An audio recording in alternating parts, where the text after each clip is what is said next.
Rams, and welcome back to day 5 of the Christchurch Hip Hop Summit. Today's keynote speakers we have coming up is Brother Tihei beside me doing hip hop and autism, Brother Peace following that, and last but definitely not least, the Movement with their keynote speeches. Can I just give a shout out also to YCD, Red, the whole team, Tommy, everyone, JP and everyone. They've done all the stuff last night. That was real dope. The council and Christchurch City Library for doing everything they've done to make this happen real well. Without further ado, I'll pass it over to Tihei. Round of applause. Hey, what's up, yo? What's up? What's up once again? Thank you, Brother Red. Thank you to the Christchurch City Council. Thank you to the Christchurch Library. Thank you to everybody involved.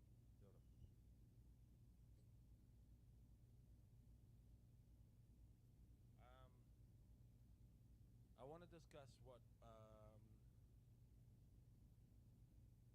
I fight for autism. And why I fight for autism is because for a long time, it's been something that has never been accepted and it's never been looked at properly as an equal. And we fight with each other many more times than any other. But at the same time, when you get overlooked, no one really thinks about you anyway. So when I wear this T-shirt, or what's it like to be autistic, it's made after a song that I made, or what's it like to be autistic. And it's talking about growing up with it, being bullied, all that, and trying to function into a world. Hello? Yeah. Trying to function into a world where there wasn't no acceptance for it. And I'll let Brother Dan, if he can, to play the video clip. This is my song, or what's it like to be autistic. 1.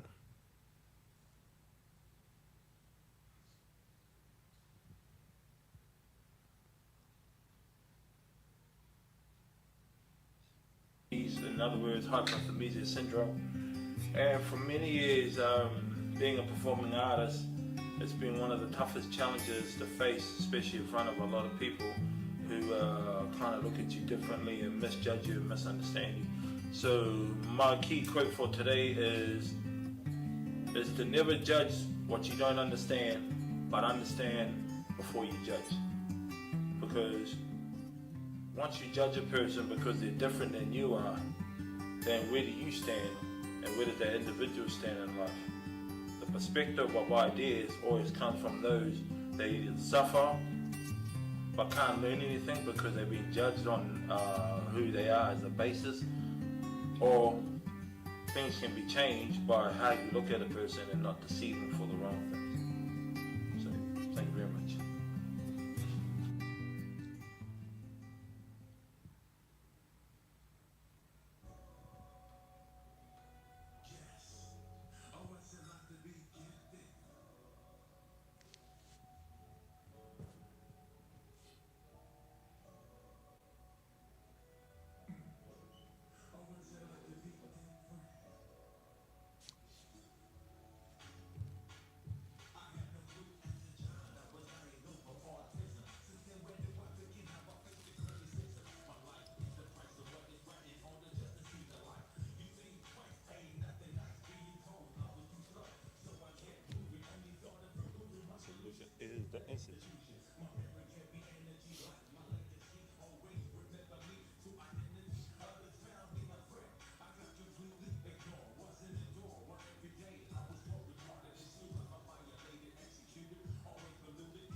song, everybody.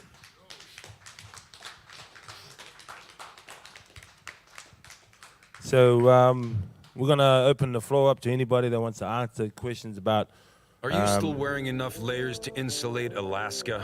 Just to That's why anybody you that need wants to the ask new and about improved autism bearskin and hoodie, the the experience, six-pocket or polar they fleece. want to ask for anything, floor is yours. Anyone want to say anything?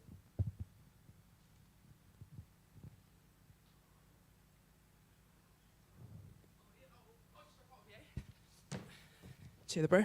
Cheer Tihei. I wasn't going to do this today. Charlie said, hey, do you want to jump up and have a host, JP? I said, oh, no, I'm a bit tired.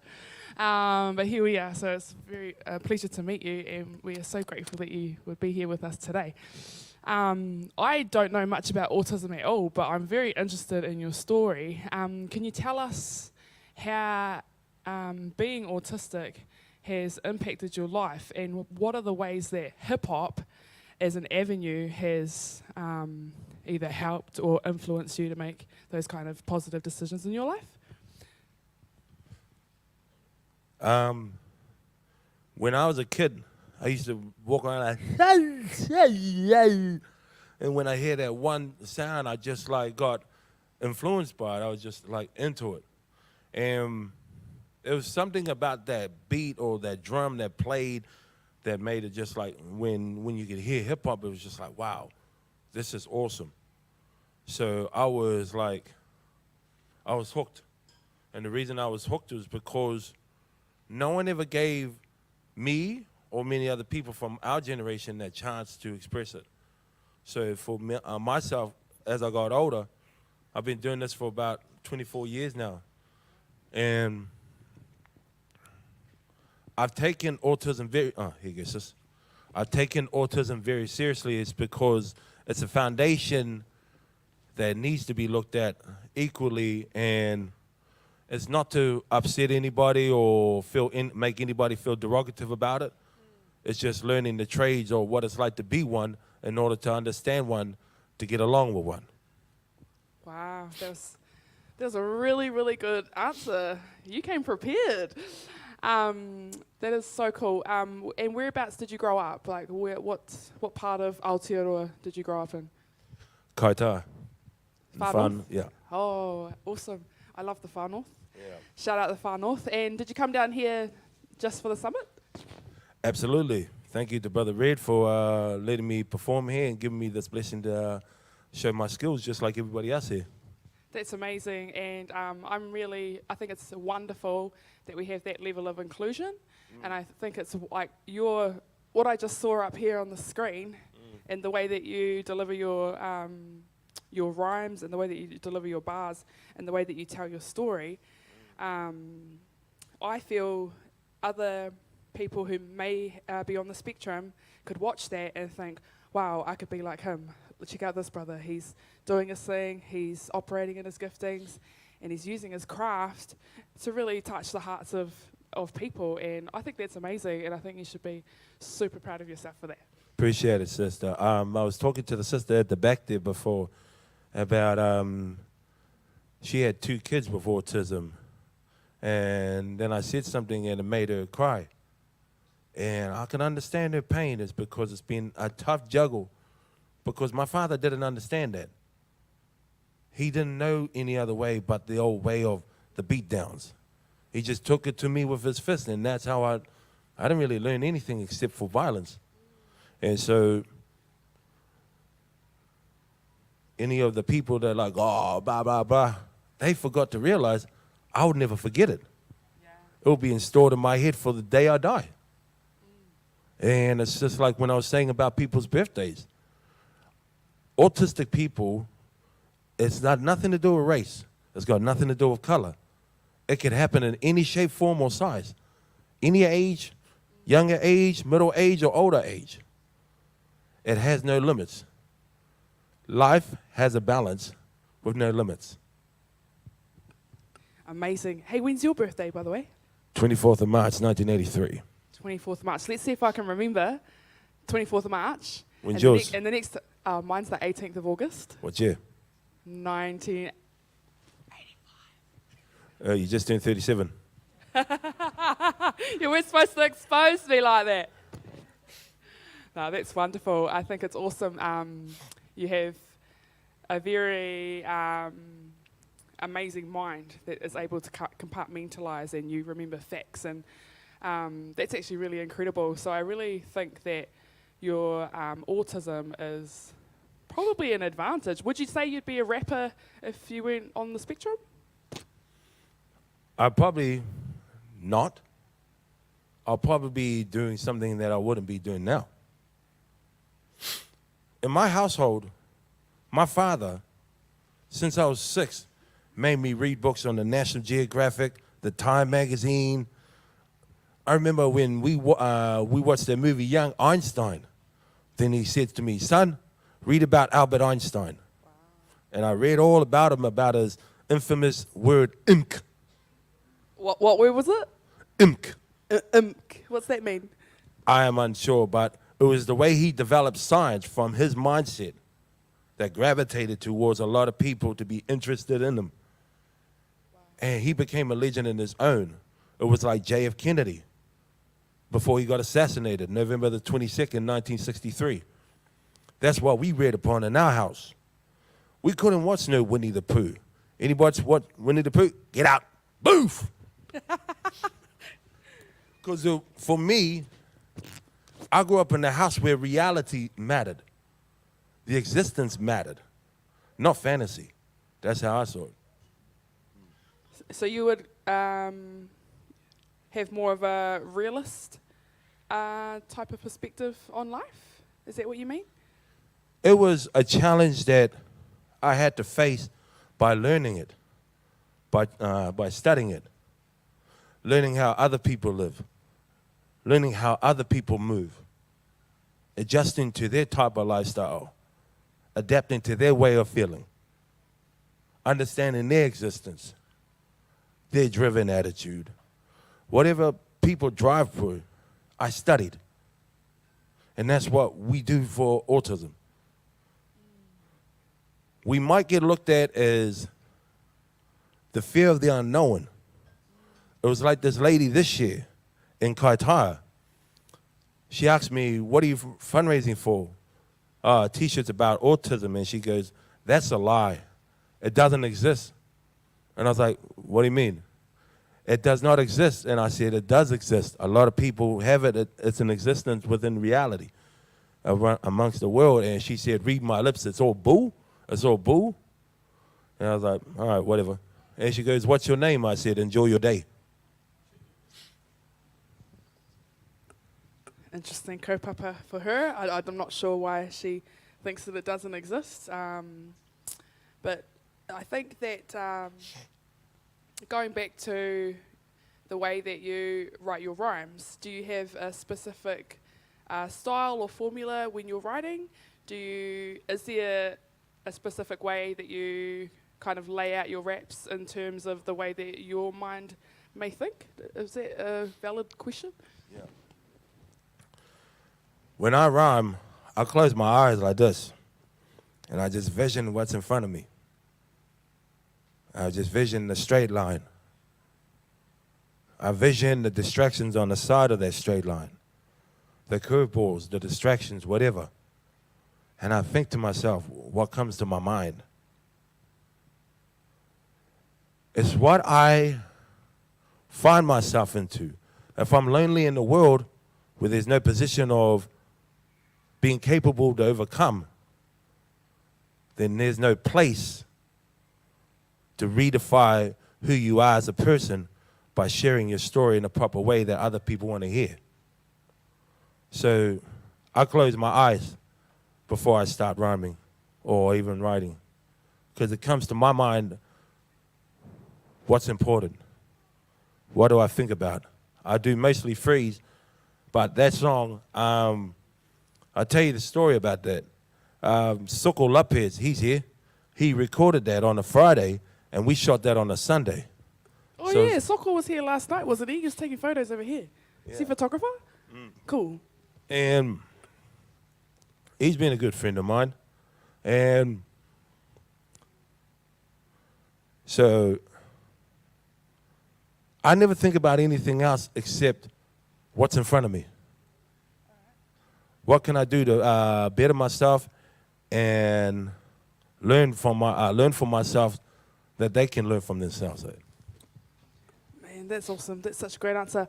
I'm going to hand you over to Charlie, who may also want to ask you some questions, and I'm going to go and sit back down. Cool? Appreciate it, sister. Thank you so much. Appreciate you.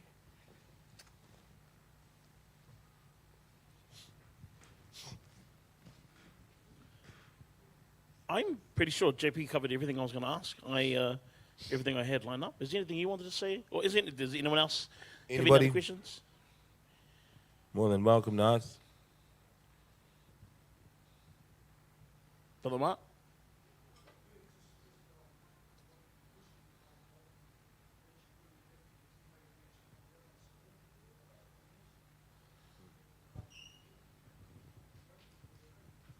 Hold on, Brother Mark. Hold on.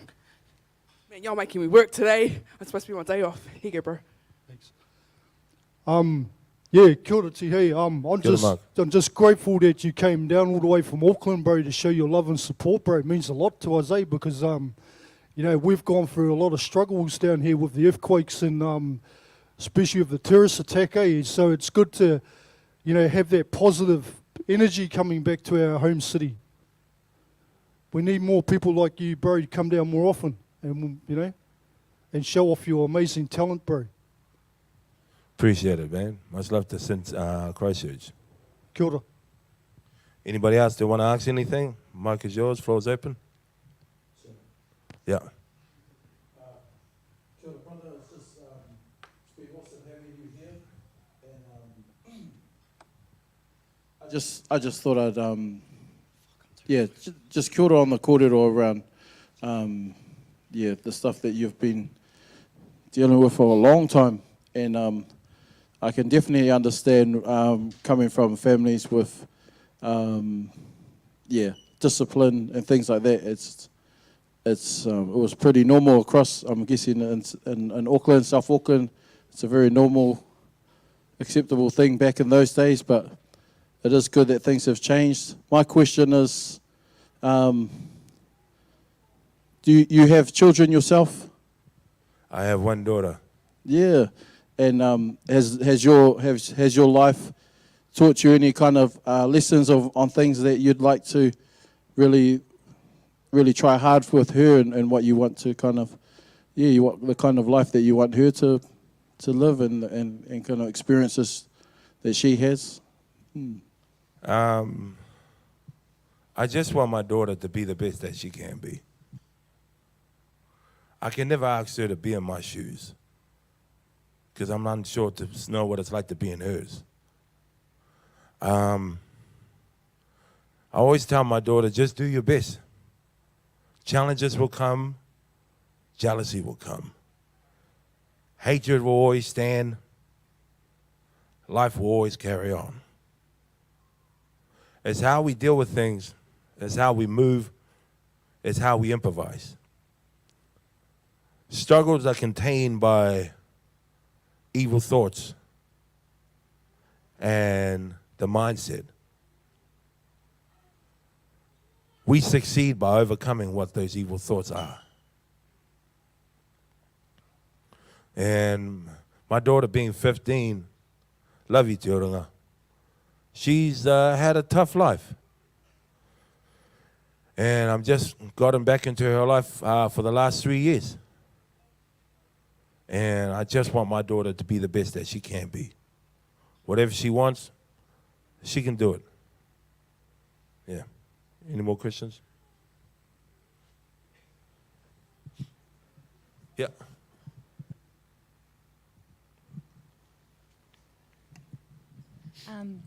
Kia ora Tihei, whakataite le lava for your kōrero today.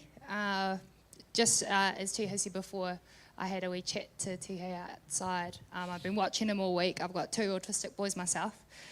And just as I was talking to him, the holiday program for my kids was ringing me to kick one of my boys out of the holiday program. So the timing of our conversation was really perfect. Watching you has given I don't really talk about this much. I just walk around with my clipboard all week and boss everybody around and have these kind of like walls around me. But Tihei just hit me right in a really soft place today. And I just want to thank you for your inspiration and for seeing what everybody else just sees the clipboard. But you saw right into something that was that's a big hurt for me and my family. So thank you for sharing, and it also reminded me that we were brought up in a generation where we did get hidings, and I've never once touched my babies, despite all of the challenges that we've had with them. And you have just reinforced that us supporting them to be the best that they want to be in anything is the right path. And I love that you use hip hop as your form of activism and opportunity to stand up for our, autism whānau and community. And I hope that my babies also find their hip hop, just like you have as well. So thank you so much, Tihei. Anytime, sister. Whawhatai te le lovers, my sister. Much love. Any more questions anybody wants to ask? Yeah. Kia Tihei. Kia ora, brother. Bro, you get all the hard outs. The people in the background. It's cool doing sound and stuff here and helping out with the live stream. I think these guys didn't get to see your kind of little lunch break session that we had here around lunchtime. It would be cool to expand on that or share that one again if you can. The main part that I remember you talking about is just your amazing memory. It would be cool to see how that works or hear how you've used that to your abilities. If we have to drop a beat, hey, I'm happy. I've got the beat ready. But it'll be good to hear about that. I was born with numbers in my head since birth. And that's why I figure out numbers when I hear it. And you have to be a familiar face. Like, for example, the Uso movement here. That's a familiar face to me in my memory. Because if you are a certain face, you are a remembered face. If you're an uncertain face, you're an forgotten face. And I'm sorry to say that, but it's happened to me a lot. A lot of people come up to me, hey, dear. I'm like, hey, what's your name? So you have to be recognized in my memory cell in order for me to know who you are. And that's how I drive my numbers. And when people tell me their birthdays, I never forget. I first met Movement in September 2009 in Whangarei. They came up and performed. And 2009. And it's just certain stuff that happens on dates that I remember. And it's like Lionel's November the 18th. And his dad's birthday is today. Happy birthday to your old man, Toko. And it was like Tihei at the back. For example, he was saying he was September the 11th, 1984, and he said he just finished turning 39. I was like, nah, Barry, you 38, my dude. And he was like, nah, I'm 39. I was like, what year were you born? 84. Nah, Barry, that only makes you 38, my dude. He's like, nah. I was like, bro, on your 17th birthday, 2001, September the 11th, the World Trade Center got blown up. And it was just like the Uso Tommy over here. July the 18th, 1985, he just said he was 38. I was like, nah, bro, you're only 37. And he was like, nah, Uso, I'm 37. I'm 38. I was like, nah, bro, you're only 37, bro. Check the numbers.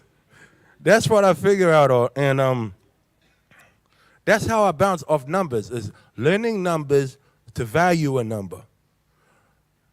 Utilizing a number is like remembering a number. That's how my brain works. And that's what I've had since birth.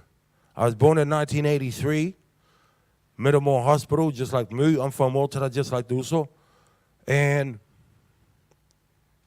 I get inspired by negativity for all the wrong reasons.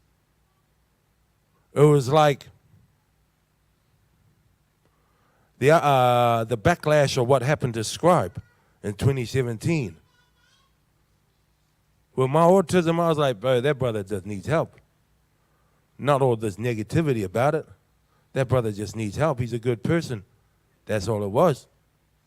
And when I got interviewed on Native Affairs in 2015, I said to them, I'm Te Purdy Te Arawa.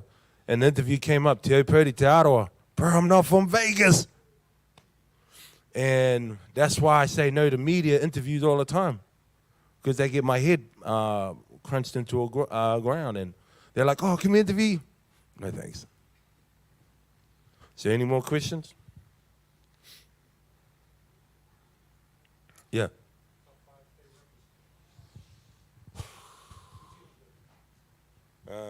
Yourself? And no, tell you why. I had the same upbringing as Mu. There's no difference between him and I, even though he's Samoan, I'm Māori. It's the lifestyle we had in our upbringing that made us who we are. Without our upbringing, there wouldn't be no hip-hop. I like his song Graduated because that was my life. Everything about Graduated that was done in Samoa happened to me in a small town called Tūranga. Growing up with your elderlies in Tūranga, it's a population of Māoris, Pacific Islanders, and Europeans. And that song serenaded to me. So for me to say it to you that you're my favorite rapper is not because you're my friend and you're here. I talk from the heart. All good. 4 other rappers. Shefu. Shefu, him and I, we came up together through the Polynesian Panthers and the Ngā Tamatoa days. I want to say rest in peace to his mother who passed away, Auntie Marama. Love you, Auntie. 3 others. Scribe. I tell you why I looked up to Scribe. I look up to Scribe as one of my favorites. To come from adversity, you have to know what it's like to overcome. To come from the struggle, you got to know what it's like to breathe and live it. His lifestyle was no different than anybody else's lifestyle. It's when people say we're successful, I say we're just humans. I just say we're only human beings with a gift. And what he did for Christchurch was amazing. It was like I said the other day when albums were still available and when the Crusader came out. And I was living in Kaitai, and Kaitai is not a hip-hop town. It's more like a farming town. I had to do 2 lawns just to get a CD. And tell people, oh, yeah, bro, I'm just going to go do your lawn. Oh, bro, here's $40. Sweet God. 2 other rappers.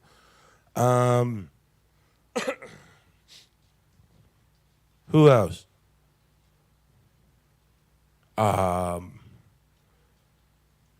Mallow Downs. I like him. I just like his style. I didn't even realize he was Māori. I thought he was straight Sa. And he's a wihongi from Aotearoa. Chat. Ngā pui all day, brother. Last but not least, Mr. Sick. And I'll say why Mr. Sick.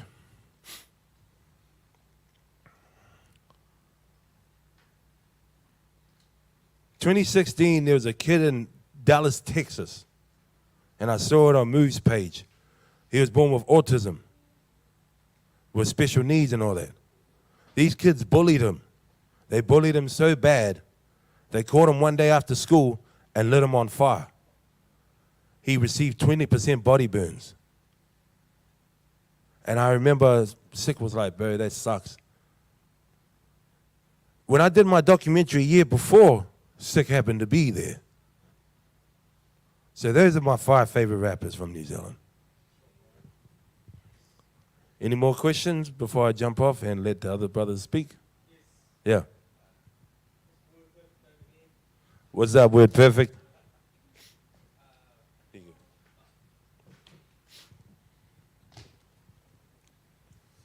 Yeah, Tihei, I've been watching you since you started rapping, and as you know, I'm an old fella, but older than you. You're 52. Yeah, that's correct. 1970. And still beautiful. 40 plus GST, thanks. Okay, so, you know, off the top of the head, you know, you're one of the best freestylers I've ever seen, and you know I don't say that lightly because I see a lot of dudes that say they're freestyling, and they're doing pre-writtens and pre-meds, and the new rap battle styles all pre-meds. So to me, that's not even hip-hop because it's not even on music, so I'm like, it's an angry poetry battle. But there you go, old fella having a moan. But when it comes back to actual freestyling, you know, who are the dudes that you think are progressing freestyling? Hear lots of people say, who's the best rapper, who's the best rapper? Well, that's all relative, you know, like whatever, that just depends on what style you've come from. But who do you think is actually making rap better, or particularly freestyle? Because as far as I'm concerned, you're first and foremost a freestyle rapper, and you've literally kept yourself alive doing freestyling. So to me, you know, like, I've been freestyling since 1987. So, and most people know the history of what I tried to do with that. But when I saw what you were doing, I was going, who is this cat? And then everyone started talking about you as a little bit of a side buzz, going, have you seen that Out of It cat Tihei? Like, check this shit out. And you were blowing it up. But as we get older, it's more about, you know, just like Red's doing here. It's like, well, okay, how do we make sure people understand the art form of freestyling? And who do you think is actually taking it to another level? My wife's an intuitive, a trained intuitive since the age of 6. And she opened up some stuff for me where now I feel like I'm channeling when I rap. So it's gone beyond like just saying the cool thing and rhyming couplets. One thing I've noticed for you is that you've got a lot of wilder, you know, with your style and the way that you hold yourself. Do you feel like your freestyles sometimes go to a spiritual place rather than a intellectual place? Yes, it does. Well, perfect, man. Salute to you, big homie. Thanks, big bro. It does, because I read about the Last Poets. Does anybody know the Last Poets? Yo, they were the first ones before hip hop even became a genre. Around the time Martin Luther King got assassinated in April the 4th, 1968, they was sharing the stories by drums and all that on the top of a building in New York City. They were doing rhymes like, the mind is the metaphor, but the time is never designed. It's only the rhythm that makes the collision design. Something like that. So I come from that art form. And that year I met you in 2016 with Perfect, I was doing poetry with a lady that's down here, Tusiata Avia.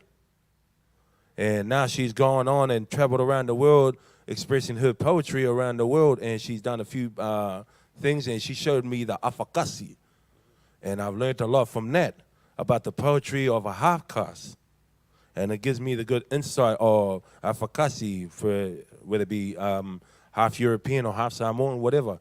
And it gives me the good intake because I learn from it. It's what I learn, it's how I dignify myself. And growing up in my household, my grandmother met Malcolm X before he got assassinated. I met Nelson Mandela in 1995 on Hobson Street, November. And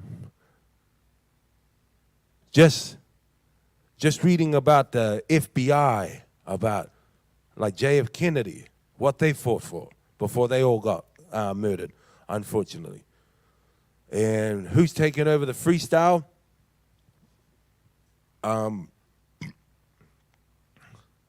I would say probably MC Supernat. He's from Indiana. He's been in the freestyle game for a long time. Yeah, I'm not really talking about internationally. Oh, sorry. Because, again, I know Supernatural and I know all those dudes. And Yeah. I'm just interested to see if you have uncovered any dudes in New Zealand that are actually still spitting off the top of their head and are actually taking it to next level. Because what I've noticed is a lot of the recording artists, yeah, sure, technically they're pretty good. But then when there's rocking crowds and truly, you know, moving the crowd like a true definition of an MC, a lot of cats got their head down trying to remember how to spit. I'm like, well, you're not connecting with the audience. Whereas freestyling really enables you to put on a show. Yeah. And, you know, the only dude that I've really seen that's on the come up that I've seen, and again, I must admit, all the new Christchurch cats I've seen coming up, fuck, they're just blowing my mind.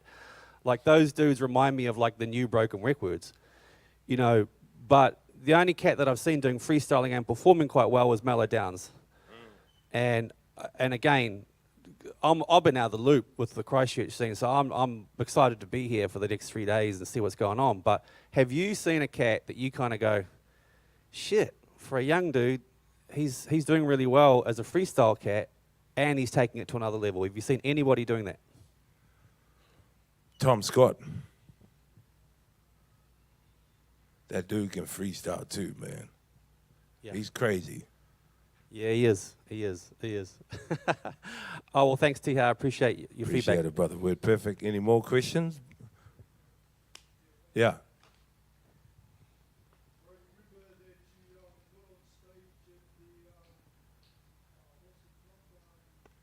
Neck of the Woods. December the 9th, 2015. Damn. Yeah. All right, I'll tell you why he was blown away. Like I said, I was good with numbers. I remember it was my daughter's mother at the time. She said, "What's Big Daddy Kane?" And I remember seeing that 8.5 stepping. 88, time to have stepping. And when I stepped on stage, like I said that night in the freestyle, I said, that's when I started primary school in 1988. And I talked about like blah, blah, blah. And I said, that's the year that Big Daddy came with the no half stepping. And he didn't realize that I remembered it. Because 1988, like I said, is when I started primary school. He was like, wow, who's this kid? Like I said, I bounce off numbers. I remember numbers. I'll never forget it. Before I get off stage, I just want to leave this quote to everybody. Before I give my credit, I want to say thank you to the people of Christchurch. Thank you, Red. Thank you, Jackie. Thank you, Tommy. Thank you, Dan. Thank you, Tene. Thank you to the sister at the back. Thank you to my partner, Vivian. Thank you to everyone. I'm going to leave this quote so I can be on my way. I've got to catch my flight at 8 o'clock tonight. My quote is for everybody here.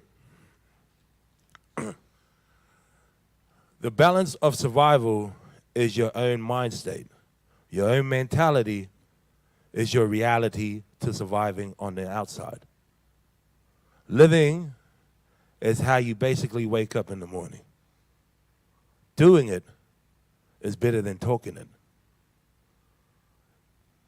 Indulge in the world where you feel that is unknown to you and have no fear of walking in until you know what it's like to walk out. Because the world we come from is not promised to anybody. We're not promised today, we ain't promised tomorrow. My mind state exists on the opportunities that I find. Take the opportunity, make that opportunity, create that opportunity, and take that opportunity. There's skills out there, there's potential, there's hope, but remember, the greatest power in a human life is their own will. Never quit. Never stop. Never, forget them. They do not exist. Find it in your own heart. Find it in your own way to live. Because you are your destiny, where you are your own storyteller. Thank you very much. Tihei, brother, your whole style, career, and everything is inspirational.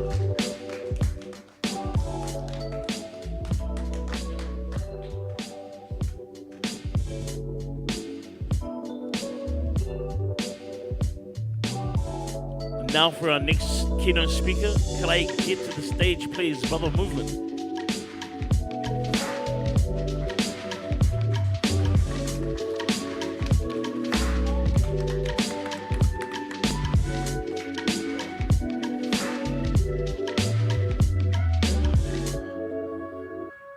Alofa love, everybody. How's everyone? Nice.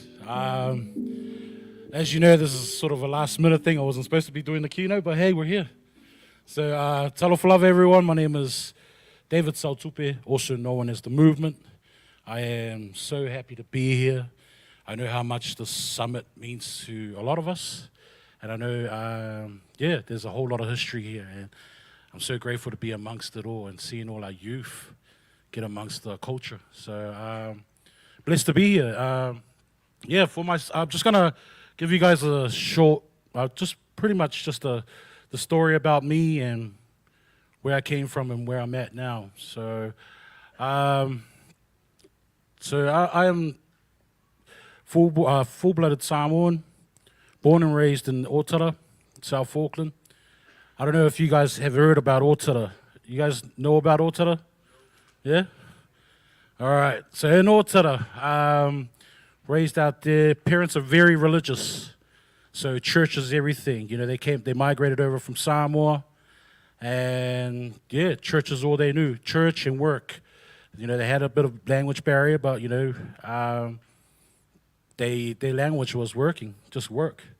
Going to church and getting these blessings. So myself, with music, it started with church. Believe it or not, I was a singer from the shower. So, but that was my first involvement in music, was through church.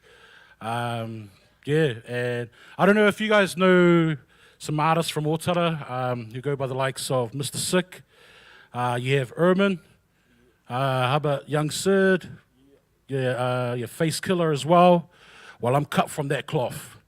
Also, we had Colorway as well. So a lot of MCs, just in effect as well. So these are the brothers here. So I'm cut from that cloth. And back then, we didn't have social media. So back in our day, we had to go to city to get recognized. And it was a lot of work. Nowadays, everyone has social media. In order to get their music out there, there's a whole lot easier platforms where you can push your stuff out. But I cut from the cloth of, in Otara, there's only three sort of, what do you call them? Three pretty much avenues that they were given to you. You either, one, be a sports player. Second, a musician. Third, gangbanger. I dipped into all three of those. Became good at all three of them. But music was the one that caught me. And it allowed me to see the world. So myself, I wasn't even a rapper at the time while the boys were rapping. I had Mr. Sick and Face Killer, the Flatbush Ward boys back then, and they used to do music out of a caravan.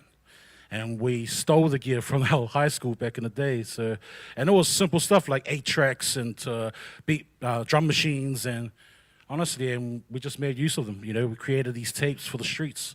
And, back then it was all about word of mouth, passing on the tapes, and, it gets to one side to the other, and, it did its job. So back then I wasn't even rapping. So I used to be the drunk guy. I used to drink, smoke chronic, and hang around the guys who were rapping. Then it got to the point that they would ask me for my advice and ask me, what do you reckon about this verse? And I'm like looking at myself like, why? Why are you asking me? But then, I was a fan of music as well. So I would put my input in it, and I would say, maybe run that verse again, do it again. I think this part, it would be better if you did this. And you know what? They took that advice, and you know what? It came back and it was good. So just being amongst it around my boys, but I never had, I had good history of music and good knowledge about it, but I never dipped into MCing. So Yeah, so I actually went into a course which was based on learning how to shoot videos. I didn't care about it. It was just something that was just to keep me busy.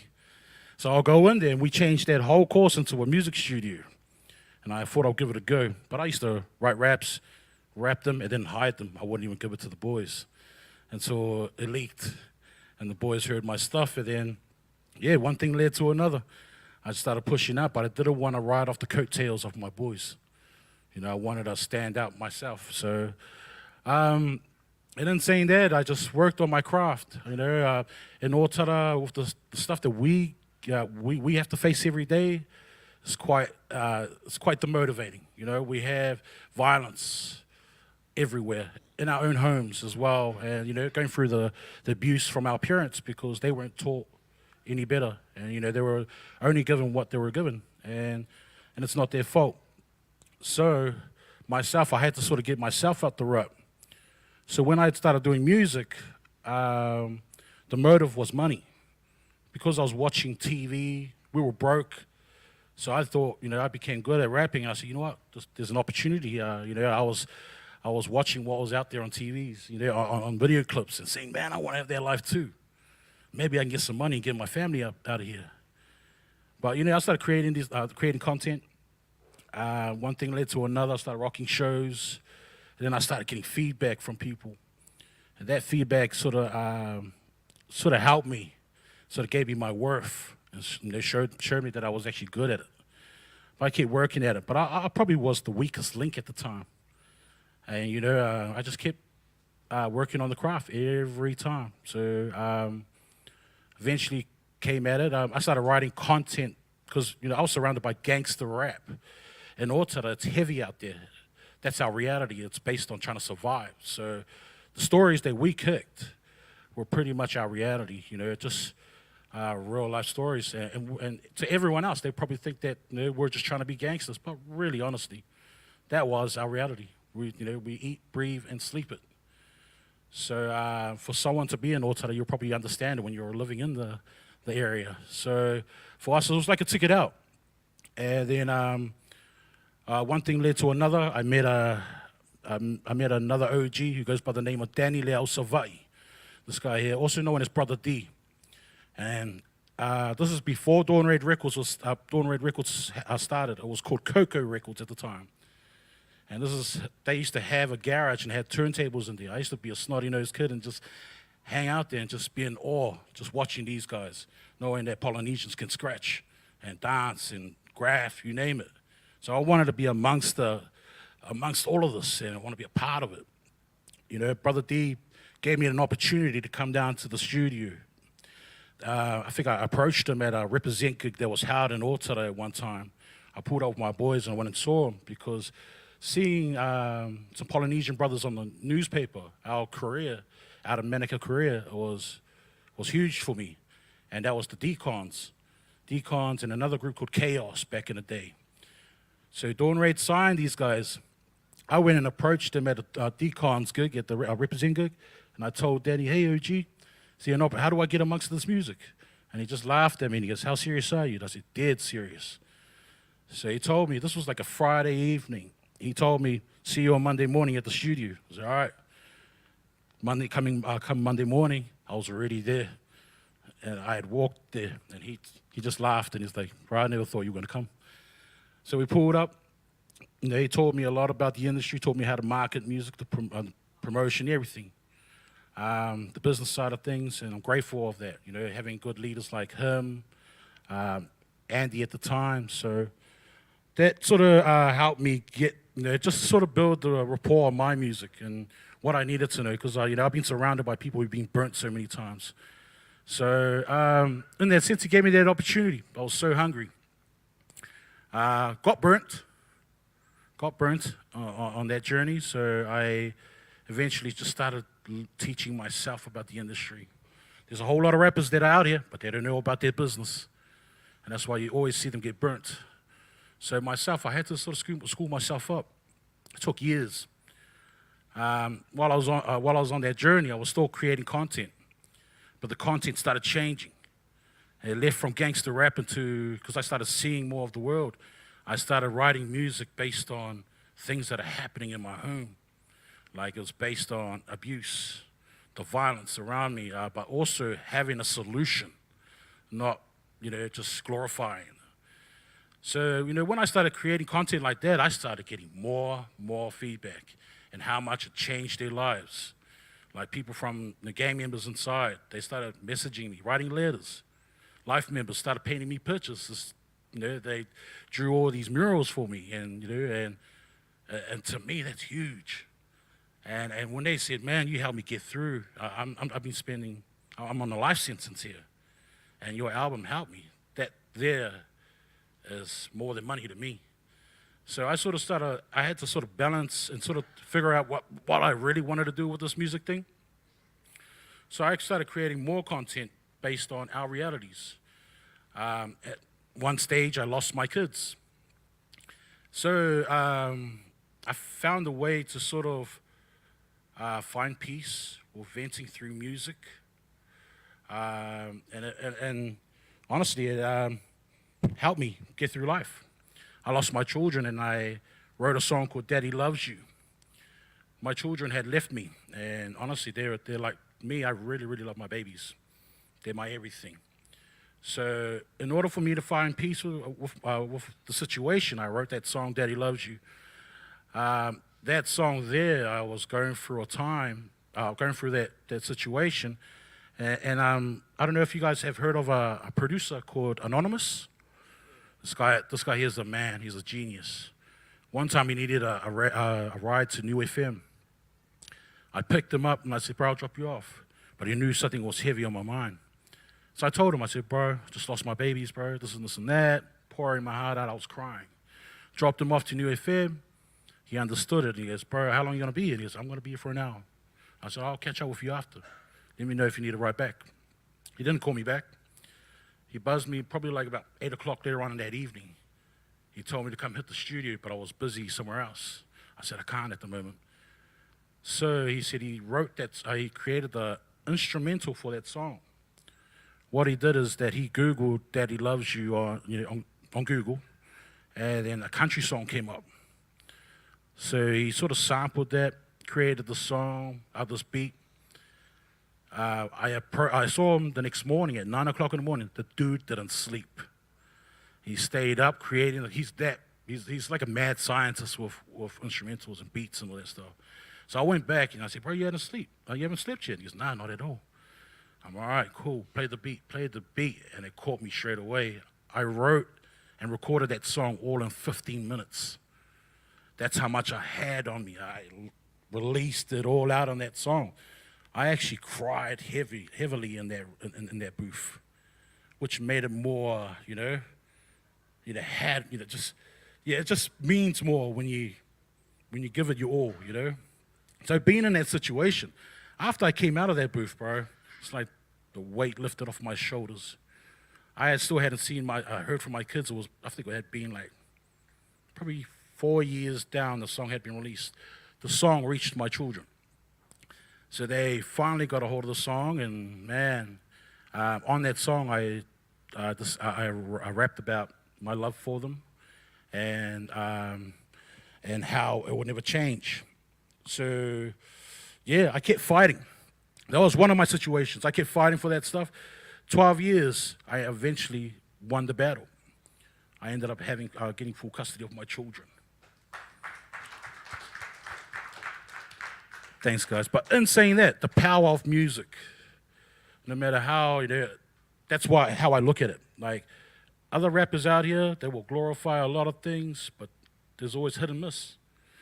I like to rap about something that's going to go on about life. Like Daddy Loves You is a situation of a father that's ongoing, that happens all the time. I wrote another song called Graduated. It's a situation that happened back in the 90s. Graduated was a song based on our culture. If you had messed up back then, a common threat was to send you back to the islands. Not just Samoans, Tongans, Niueans, Cook Islanders, you name it. That was a common threat back then. I went through that. So I got sent to Samoa to learn about my culture and look after my grandmother and all of that stuff. I didn't know how to speak Samoan. So I went out there, learned the culture, learned how to speak, became fluent. I came back, created that song, and then didn't realize a lot of people had gone through the same thing during that time. And that stuff there, I like to talk about stuff that's meaningful. I don't want to talk about any of that rubbish stuff, because that was back in the day, but that was my reality.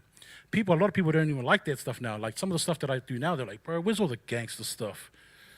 And I'm like, yeah, that was back in the day. But you're missing the moment right now. You could never get that. You know what I mean? Like, you're missing right now what's happening right now. So I started creating songs like that, you know, and then at the same time, trying to normalize my mother tongue inside raps. I didn't want to glorify any American type of bars or anything. I wanted to be true to my culture. Nowadays, because back in the day, it was hard to actually mention your culture because you're worried about what other people think.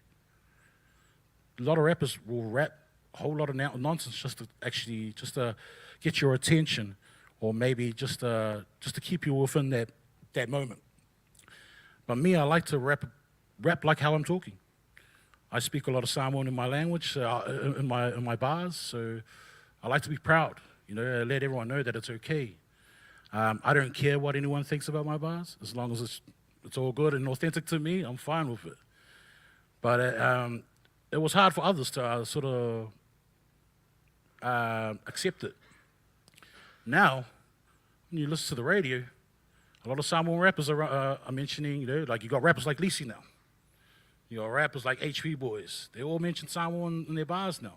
They're getting comfortable now because it's common and it's cool. And I want to hear that with all cultures. So, yeah, in that sense, so that's what sort of separates me from others. I'm not really worried about everybody else. I'm more concerned about that guy in the mirror. That's the only person that I'm competing with, and that's me. So I try and get better and better every time. Everyone says that their first album is their best album, right? That's like their most hungriest album, right? I truly disagree with that. Within your craft, you've got to get better and better. Every single album that I've hit and gotten better and better and better. In that sense, but that's how it should be, because everyone seems to lack. Once their first album, you see the hunger, then all of a sudden they get caught up with the egos and start going through life and then not realizing, not really connecting with their bars and their music. So I really, really like to sort of connect with my culture. The drums I use in my songs, the samples I use in my songs, they're all from my irons. Like I graduated. No one realizes the drums on that song is from my village. We went back to my village. There's only a specific tree that grows in my village. It's from my village. There was like back in I think it was in the 70s. There was an instrument they created. I utilized that instrument and put it through my music. People think it's like just normal hip hop snares, but not realizing it's cut from my village. I also got like the sea streams coming through the music as well, and that's my village as well. So just trying to keep it real authentic with my music, you know, and I try and be true to it. So yeah, and that's pretty much it. So I try to highlight my culture and who I am, and through my music you can see that stuff. And yeah, I just kept going at my craft, and a lot of opportunities start coming through. I created another song called Master. Another song that was going, the situation with that song, the reason why I wrote that song was, I don't know if you guys were following the World Cup at that time, the league. We had MMT formed at the time, yep, with the T gang come out, and also Samoa wasn't doing too well that year, so we had to come up with something. So at that time, I created I've always wanted to create an anthem for my people to be staunch about, you know, like, yeah, this is us, this is our song. That song, when I created that song, people didn't understand what I was trying to do. I gathered a whole lot of Samoan MCs, brought them together. They didn't even hear their song, everyone else's verses. They only heard their verse and my verse. Until we got to the video shoot, they all pulled up. And I was actually blessed that they all turned up, because a lot of them were so busy. And to have all MCs in the one room to shoot a video, and I came straight from Brisbane. Yes, I was here, that's right, we did a tour, we did the Machete District tour. we left here. I didn't sleep at all. Went straight over to Auckland. We shot a video shoot, and we're getting ready to tour again, do another show, and it was just crazy. Once they turned up, they saw it, and they were like, move. We see it. I said, yeah, trust me, this is going to work. Once we did that, yeah, the song did well. And then, next thing you know, I got an unexpected email. And the email came from Universal California. And, me, I called my team. I said, bro, check this email out and see if it's legit. I don't know, it just seems out the gate. Have a look and check it out. They checked it out and it was legit. They wanted Master to be a part of the Hobbs and Shaw Fast and the Furious movie. And man, crazy. To me, I had to sit down, we had to go through these contracts. And it wasn't an easy thing. While I was going through these things, I had to keep my mouth shut for 6 months because the trailer had already been released. So I was like, so where's this song going to fit? It got to I think probably like a month before they released it, they confirmed the song had made it onto the soundtrack. So within movies, not every single song lands on a soundtrack. So you have to go through these processes. The song made it onto the film, so I got a contract for that. So I broke bread with all my brothers that were on the song, evenly, like the cultural way. Samoans, Islanders, when we get fish, we break bread evenly. So I did it that way as well. I did it in a real cultural aspect. It was good. And then after that, a month later, I got another contract. My song landed on the soundtrack, which allowed me to land on the U.S. Billboard. I became the second Polynesian to ever land on a U.S. Billboard ever. Yeah. And then saying that is to show to never give up. Straight up. I never thought that I would ever land on a soundtrack, bro. So being that, doing all that stuff, it was quite hard because everyone's every time I see someone's asking, got any music? And the next thing was the movie film score. I said, you got another 2 more months, bro. It will be coming out soon, so I can't say nothing, bro. And it was cool. So once it came out, my parents, they're hard out on, go get a job. This ain't gonna cut it. You're gonna pay the bills with this rap stuff. Bro, I got them walking on the red carpet with the stars, and they're like, son, do we need to pay anything? I said, walk with Cliff Curtis. He'll take you to your seat. Everything's for free. Bro, honestly, they loved it. So, to them, they got back and they were proud of me. I'm like, yeah, it doesn't stop here. We've got to keep going. So, we just creating those type of content, we're just out there amongst it all, and honestly, just blessed, very blessed to actually see it out. Because honestly, Mausa Red knows me. When I came through, I wasn't this guy. I was such a knucklehead because of my surroundings.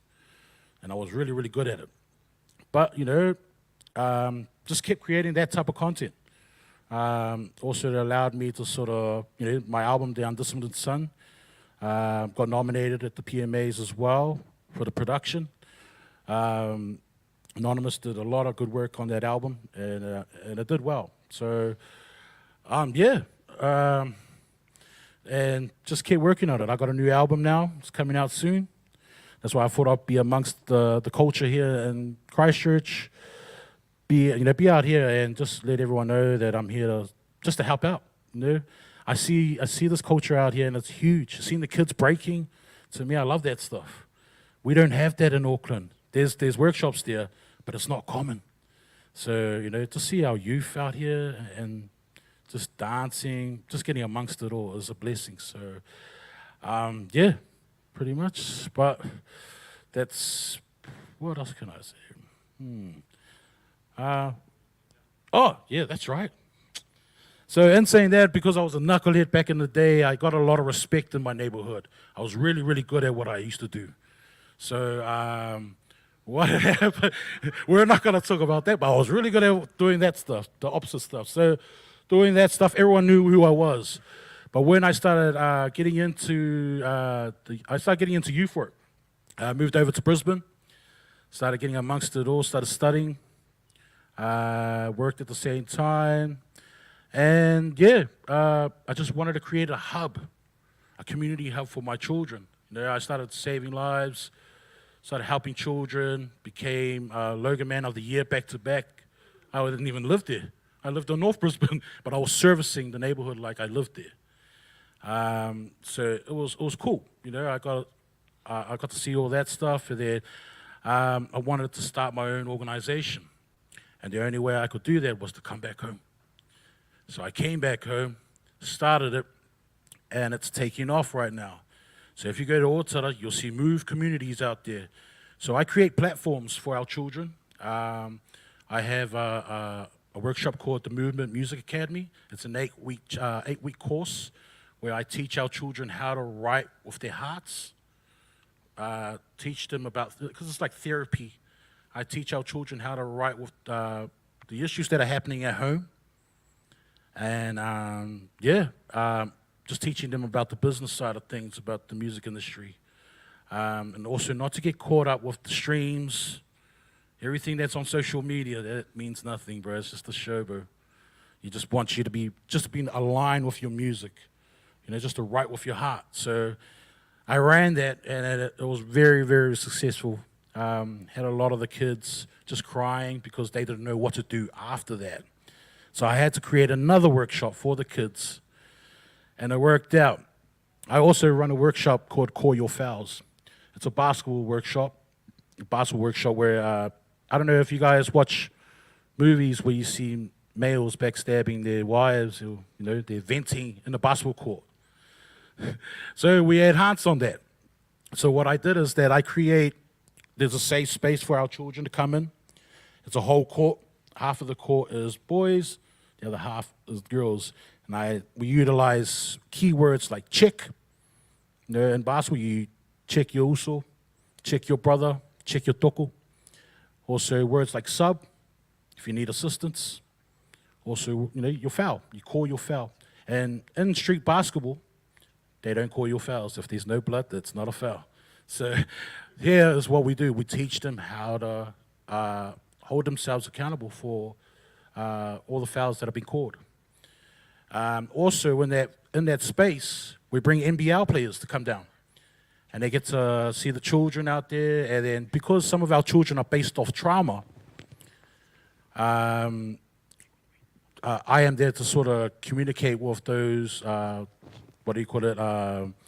communicate with those NBL players as well to sort of get the message through. So a lot of our kids over there are very, very poor. They can't afford fees, or they can't even get to the place. So I create that space for those kids. So a lot of, coaches come through, and they see the kids, and if they see a kid that's talented, and they're like, Dave, there's a kid that guy's good. And I'm like, yeah, that guy doesn't have any parents. I'm like, oh. And he's too poor, bro. You can't afford the fees. So the trainers, they give scholarships. They give scholarships to these kids. Like, say, for instance, one of the coaches will go up to the kid and be like, bro, I want you to come and join this, our team. It's called Mangere Saints. And he'll be like, man, I can't afford it. He says, don't worry about it. We'll pay for that.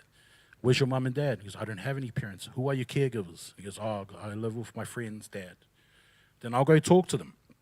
And I will sort of create a plan where this kid will get picked up, taken to training, fees have been paid for, and just to make it easier for the child to play and have fun, creating these options. So, it's a safe space. So that's one of my other workshops. So one of the things why I came down here, I know there's a high need as well.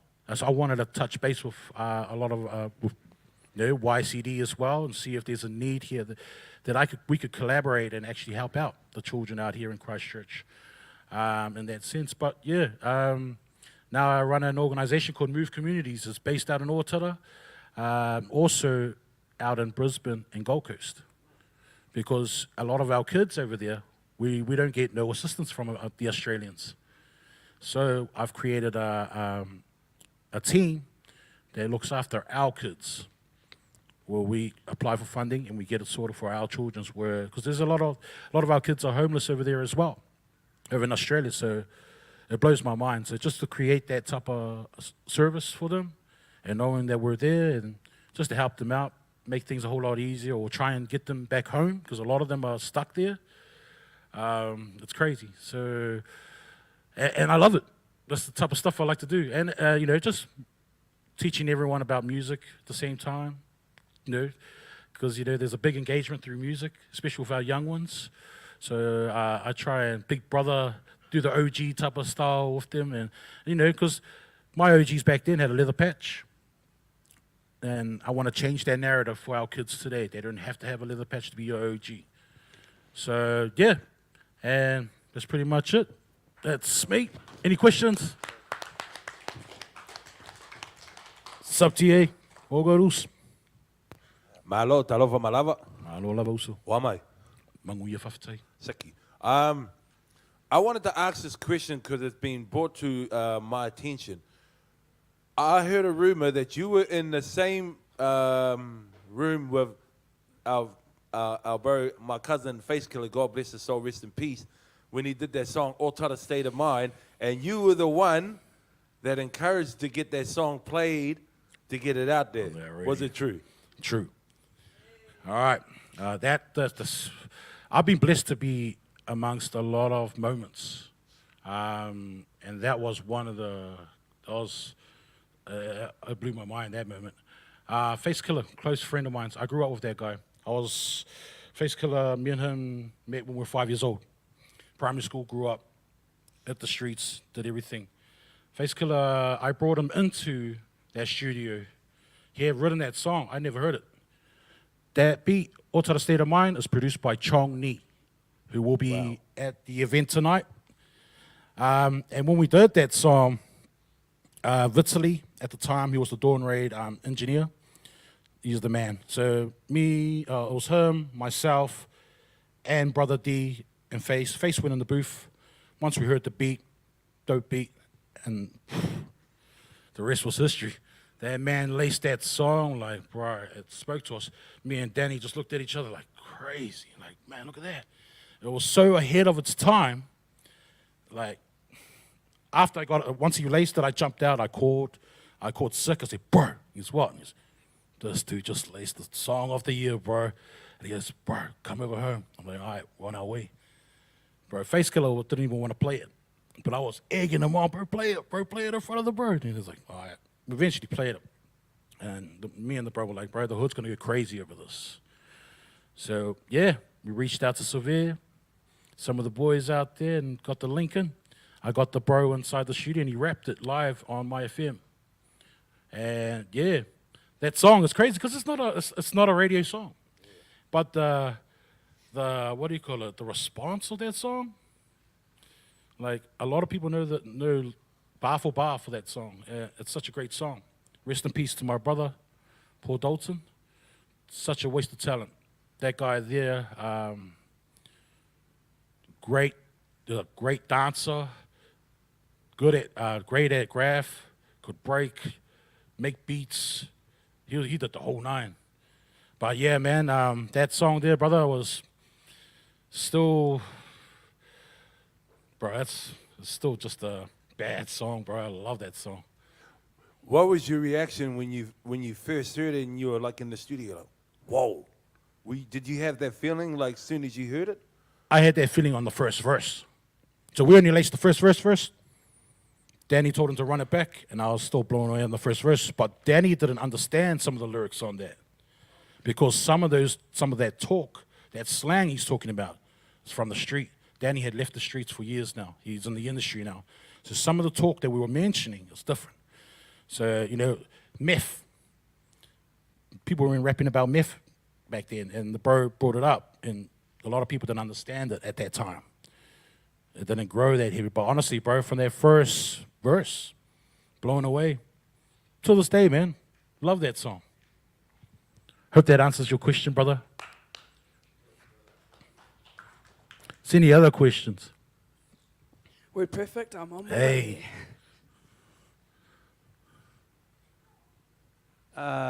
Yeah. I'm interested in the progress of hip hop, because to me, hip hop seems to be locked in a loop. Okay. You know, we're angry, we vent, we heal. We're angry, we vent, we heal. We're angry, we vent, we heal. And, you know, you start seeing these cats overseas that are starting to understand how to use this mechanism to create massive wealth and then pour that back into the community. You know, first off, I just want to say everything that you've been sharing. Whew. Thank you. Yeah.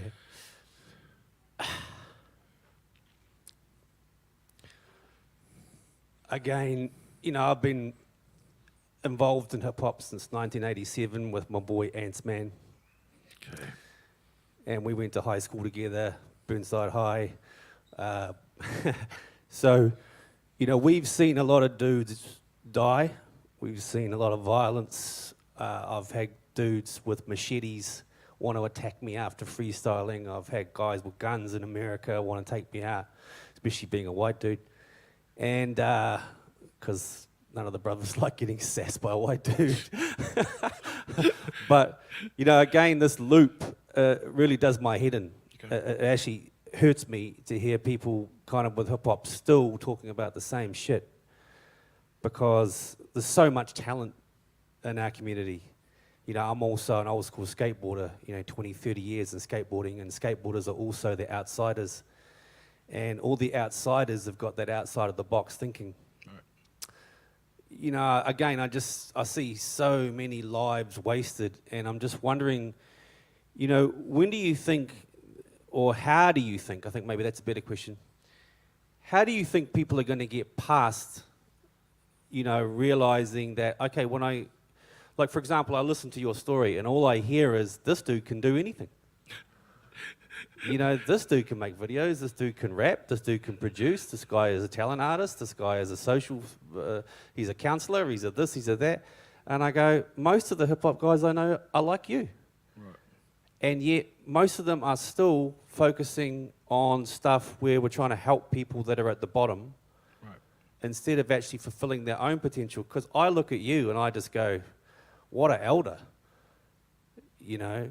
And see, I'm an entrepreneur now. I'm a business coach. I teach people around the world how to stand out and how to, you know, make money and step into their power, a lot like you, but a different angle. Because I've been there with the youth, and I've decided I needed to move forward. Right. Do you know of any plans, and what do you think about, you know, educating the youth that, okay, once you do music, that's good, but fame is still, music's good, fame's good, but it's still not a job. No. You know, and even when you are getting paid to rap, it's still not a business, because a business needs to run separate of you. Do you see, what do you think is going to be the shift for young people to realize, I've got to become my own, as you say, content machine?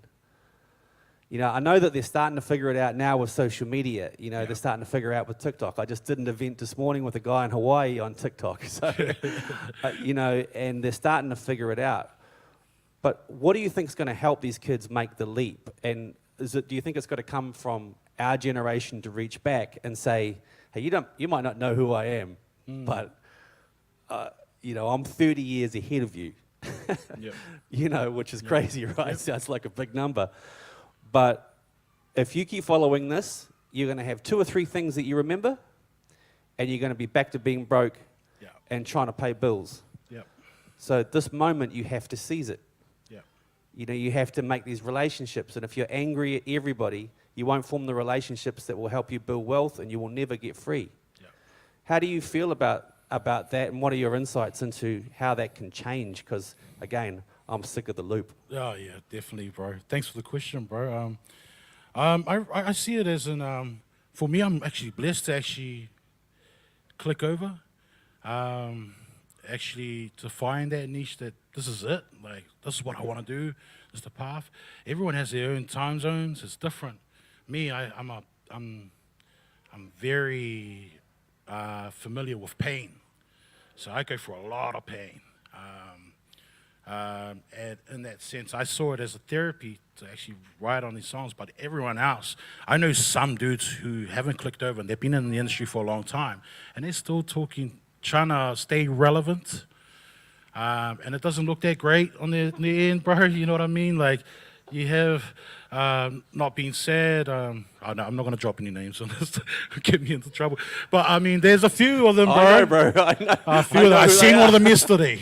So, I mean, there's a few of them. But, it's so hard because the sport today is based on egoic views. There's a lot of people I see there's a whole lot of insecure people when they go to rap content. They're rapping in someone else's life, but they're not acceptance of their own life and not realizing that someone could reflect to that the situation that you're going through at home. But a lot of people are just insecure, I guess. Like that loop, I'm sick of that loop, bro. Like I disconnect from that artist because we can't have that conversation. I'm based on healing. Like, this song is gonna help me. Like, stuff your money, bro. Money don't make the man. I just want to feel good. And hip hop, I'm taking it back to where I like to take it back to to the core values of what music used to do. Music used to make you feel a certain way. You know, when you go to a certain place, a song makes you feel a certain, like even a time zone. But I just wish them well, and hopefully one day that they could turn over. We can't have that discussion. I understand them. I'm like, yeah, all good, bro. It just shows me like, oh, this is where you're at, and I know for sure, like, man, you still got a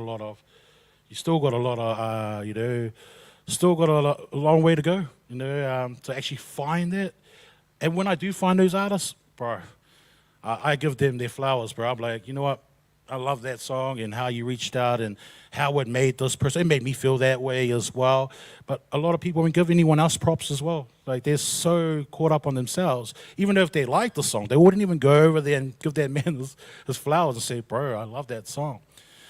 I just feel like they're so insecure. All the people these days, they're just, just really, really insecure with themselves where they can't be true, And that, I can't even hit any of that. Once I hear any, like all the stuff that's out there now, I can't hate on it. I can only understand it. But hopefully that I could sort of guide them in the right way. Maybe they can learn stuff from my music, because I have conversations with some of my friends and our end goal is different. They all about views, money, this and that. But I'm like, oh, that's cool, bro. And then they were like, how come your song's not doing this and that? I said, it's fine. I'm okay with it. I'm cool with it. I'm all right. I'm at peace with that stuff. I didn't have to worry about that stuff. It's all good. I don't know if that answers your question much. Sort of. Yep. I mean, again, I'm a dude that's lived in a lot of different countries and done a lot of radical shit in my life, Yeah, from I bet.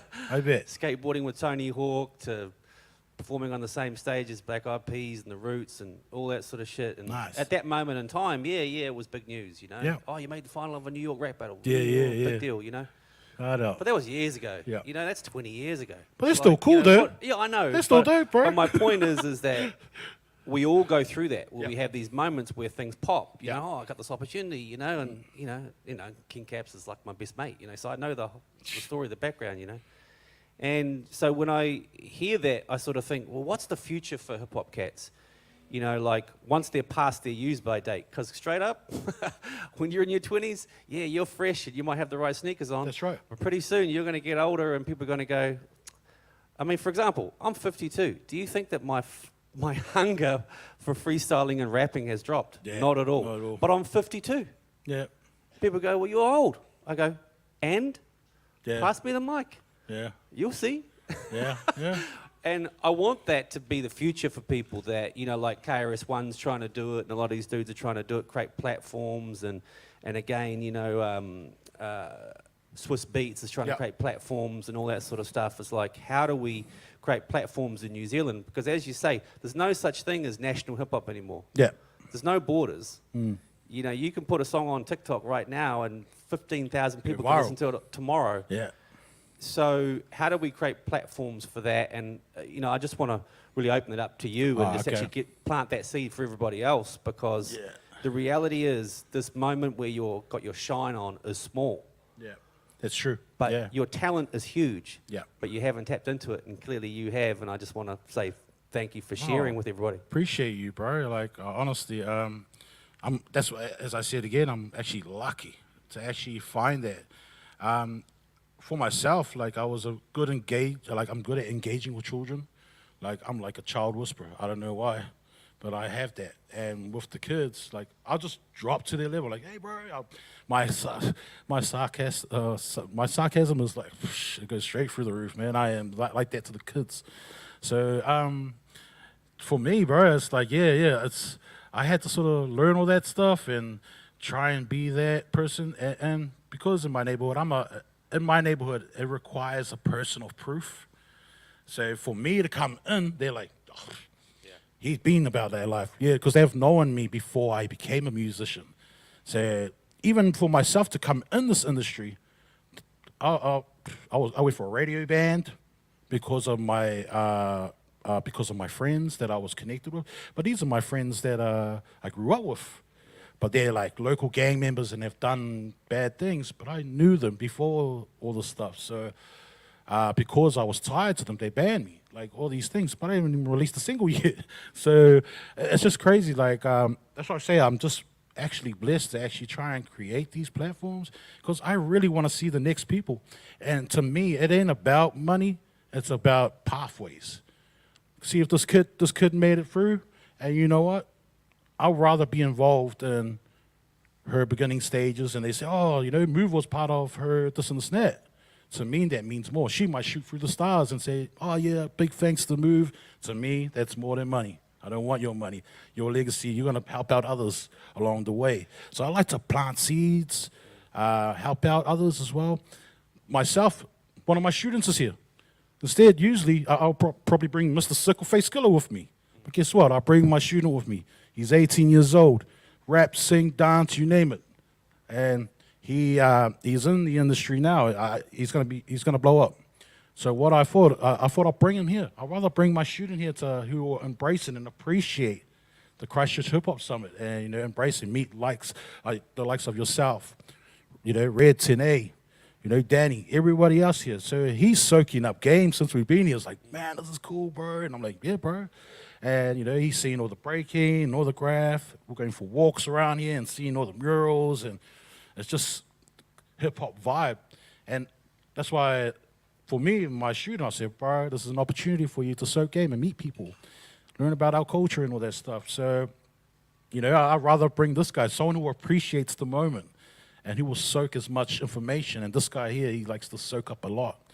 So, I like to give opportunities, I see things in people that other people don't see, and I don't I don't go over and say, bro, you're gonna be great, bro, just for the sake of it. Like, I will help you be great. You're gonna be great, bro, yeah, and I will just redirect into where they need to be. So honestly, bro, like, I get excited for kids. I get so excited for what they're gonna be when they grow up, whether it's not hip hop, maybe singing, whatnot, but just I get excited over those things. So I think that's amazing because honestly, again, especially being a white dude, like straight up, I got to bring that up again because, I've lived in South Auckland, so I know how it is in South Auckland. I'm from Christchurch. I lived in Wellington when it was peaking. Right. So I'm kind of like the New Zealand hip hop wanderer. Nice. Like everybody from the cities knows who I am but I never belonged in any one of the cities. Right. So the thing that I kind of noticed, though, was, like there's almost this thing of we got to keep the music and the community sole focus. I go, yeah, but I've seen a lot of you dudes get older and get sadder and get locked down and have real problems with life in general and health and people dying young and all sorts. And so coming again from this Balangi sort of side of things, I'm just like, well, you guys need to learn economics. Yeah. You guys need to learn the entrepreneurialism. You need to figure out how to create those vehicles, and that's what my driver was. Yeah. Because again, I was on the plane with Savage. He's performing tonight, and we were talking about it and talking about what he's doing and how he's seeing his future and what's possible. And you and I both know that he's done a lot of big stuff in terms of soundtracks and songs, and all that sort of stuff. It's great. And he's pivoted and he's keeping doing that. And so that was what inspired my question. Yeah. And to sort of say, and this fella here, we still do lots of projects together, and because we see that, yeah, it's good to create good art, but you know, you've got to stand up for your merit, and you've got to keep expanding and expressing and diversifying, and you really expressed that really well. And I just wanted to share how important that is, that people like Bill and Movement and David, you know, like those dudes are the guys that you want to follow, because straight up, this rap game is a short-term thing unless you expand and get out of your, like say, the loop or whatever stuff you've been repeating over and over and over. Definitely, and also where I'm from, like it's common, the type of style of rap that's happening, the bravado-ness and everything that's happening, the violence glorifying, like it's common. But what's gonna make my song stand out like the rest of them? It's the same stuff. But a lot of our kids love that stuff. But you know, I'm like, man. So people like just buzz out. Like some of my students, like they buzz out of what I talk about. They're like, hey man, what got you to this level? And I said, I went and saw a psychiatrist. I went and saw a psychologist, bro. And he said, hey, I still see one today every second week. And they're like, you? And I said, yeah, bro. And like, well, what's wrong? And they're like, oh. I said, there's a stigma of this with the psychologists. Everyone thinks that you know, once you bring up mental health, that you know, there's an illness. But I said, man, I go there just to get myself checked. Even when I'm having a good day. I'll check in with the thing, and you know, my psychologist will be like, oh, how are you feeling? I said, bro, great. And they go, oh, what are you doing here? And I said, I've come to tell you that I'm great, feeling great. And I just, you know, want to hold myself accountable that I'm here today. And when I come back, I tell everyone I'm open about it. I'm like, yeah, man, you know, soul search, you know, I do a lot of that stuff. I try and align real deep with myself. I hold myself accountable. If I say something stupid, I say, oh, that's not me, I didn't say that, nah. And I'm worried about others, the listener, as well. So before I was reckless. I will say whatever, you know, whatever's on my mind. But I am mindful now of the message that I put out there because there are people that are listening from young ages, like Mausu here. I went and walked outside, and his son came out, and he was starstruck. He was looking at me like that, and I was like, hey, bro. And he was like, bro, this guy listens to you every day. And I was like, oh, no way. And it buzzes me out. So I've got to be mindful of those things. I've got to make sure that the messages touches the kids as well, and in a way. So honestly, yeah, just to be blessed. So just to be aligned with who I am, I have to be in the best position mentally over here as well in order for me to produce the best content that I could ever give out. And if it saves somebody's life or even helps somebody, that's my service. That's all. I don't want your money. It's all good. But I've been grateful enough to actually have some money contracts and come through that can bless us in order for me to continue to do what I need to be doing. So, yeah, it's my service. You know, I'm treating hip-hop as my service. I'm out here just trying to help people. So, yeah, I hope that, yeah, thanks for the questions, brother. Appreciate it. Yeah, any more questions? Or I just wanted to make... Oh, yeah, all good, all good. No, give it to the bro. All good. All caps. So, just kind of talking about your mental health. Sorry, can you hear me? Your mental health journey and all that kind of stuff. Yeah. Being a man from Rotorua in South Auckland, I just kind of wanted to ask, like, who are some artists for you that have kind of helped your, I guess, being your audio mental vice, if that makes sense, kind of thing. So, like, for me, like, straight up, aside from you being like a mentor, like, prior to that, the ones for me was 6 Pound and you.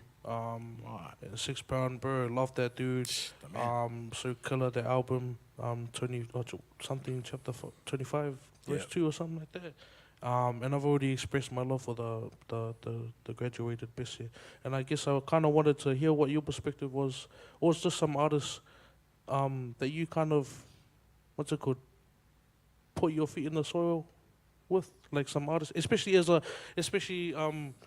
vulnerable as you get, especially like being from where we are, you know, like we're out in South Auckland, so it's, you know. Bro, I love that, bro. Vulnerable. Yeah. No one wants to be vulnerable on the thing. They got this bravado. They're cool. I'm that tough. No one wants to talk about their pain. Like, they hide that stuff. I think for an artist myself, I get mentored by Sav is a good uso of mine. I like to pick his brain, and I'm okay with humbling myself with one of the other usos. Like other people be like, nah, I don't want to ask the bro because I'm like nearly up to his level. I'm like, shut bro, I'm going to go so game off those. So I used to, me and Sav used to live 5 minutes away from each other in Brisbane.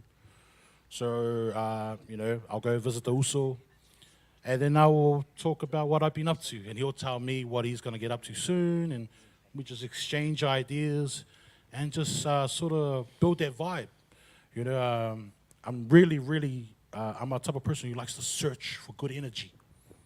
I really search. Anything that's bad energy, I ain't with it. I ain't going to be around in the room. I don't want any parts of it. You know, too familiar from that. I don't want it anymore.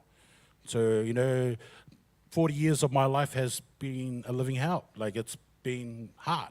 So I promised and dedicated myself for the next 40 years, I'm going to live the best life. And I owe that to myself. Awesome. So Sav will be one of them. Another person that I can find. Another one will be Malo, Scribe. Reason being is the trials that he goes through and how he holds himself and how he's been looked upon. There's this thing that I don't like the way how the media pictures him, how they're always on his back. Yeah, he's done some mistakes, but they're mistakes. You know, we're not here to judge. We can only help, just like the bro Tihei said. Love the bro. So him, the reason why I love his writing, I love his vulnerability on the songs as well. And it's rare to actually catch someone be vulnerable on a song.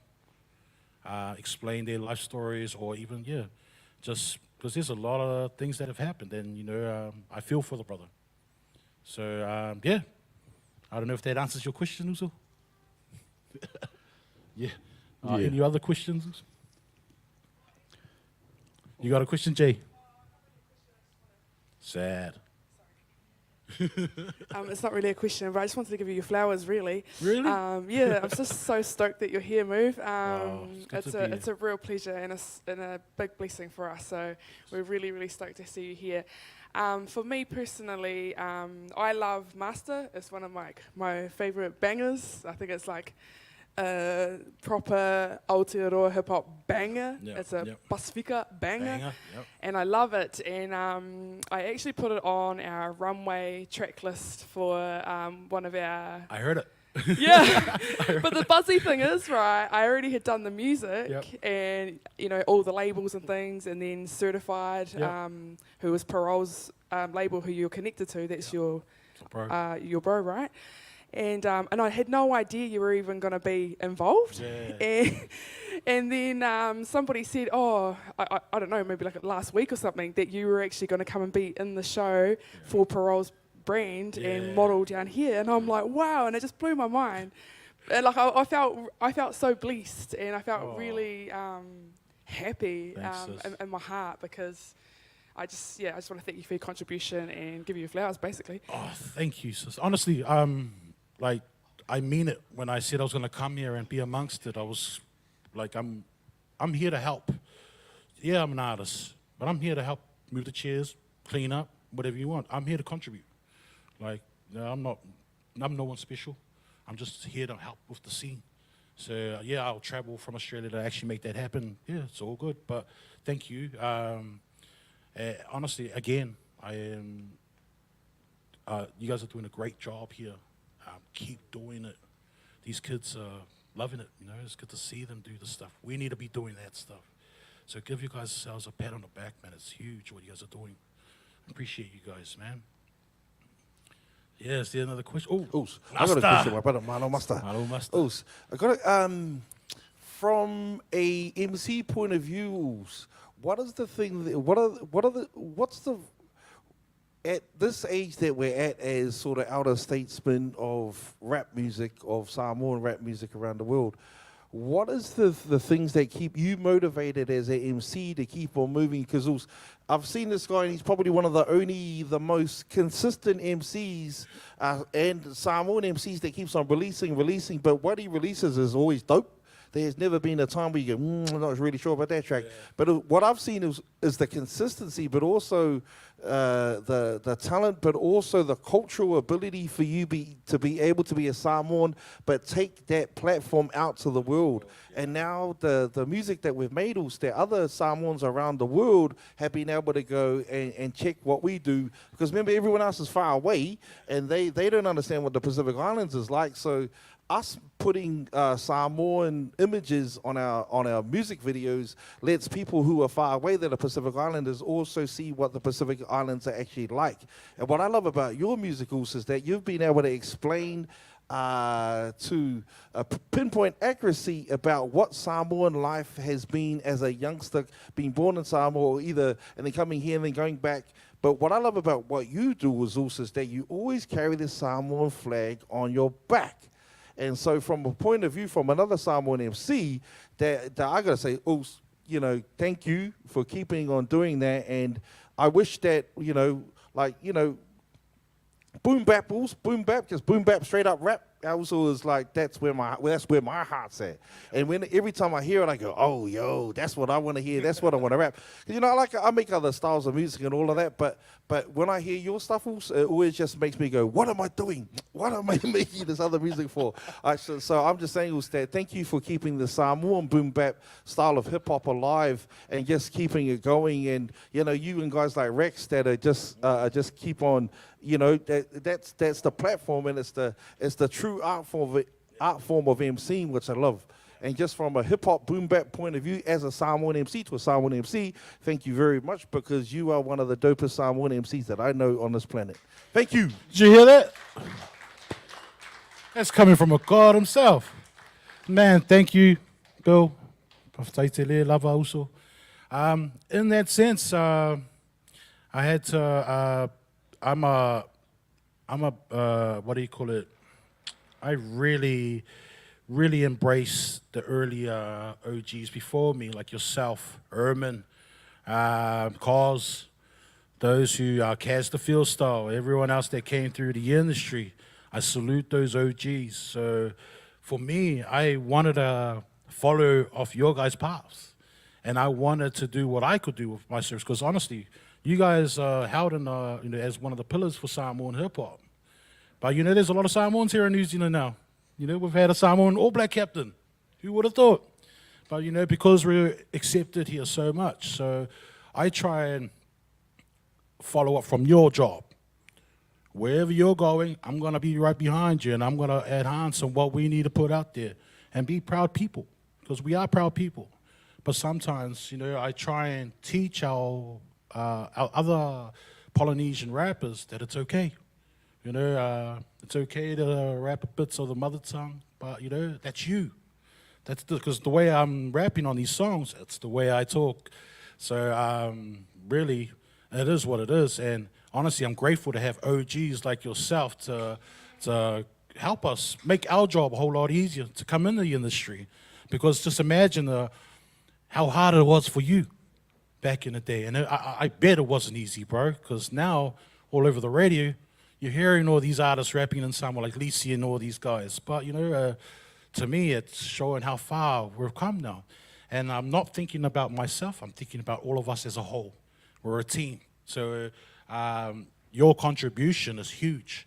And my contribution is just following up from you, bro. So thank God for the OGs that I've had, and to be blessed to be respected by this guy. Bro, I was watching Wanted Warriors as a kid, bro, and I seen this guy at the Otara Market filming, rapping with Gifted and Brown back in the day.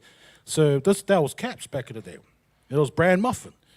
So to me, to see him in that beginning part of the Wanted Warriors and seeing that was my hometown and he's rapping, and from Gifted and Brown back in the day, I was like, man, and now we have Machete District. Now we have everything's like in your face now. We got our languages in their face now. We're proud people, repping whatever, wearing our cultural stuff.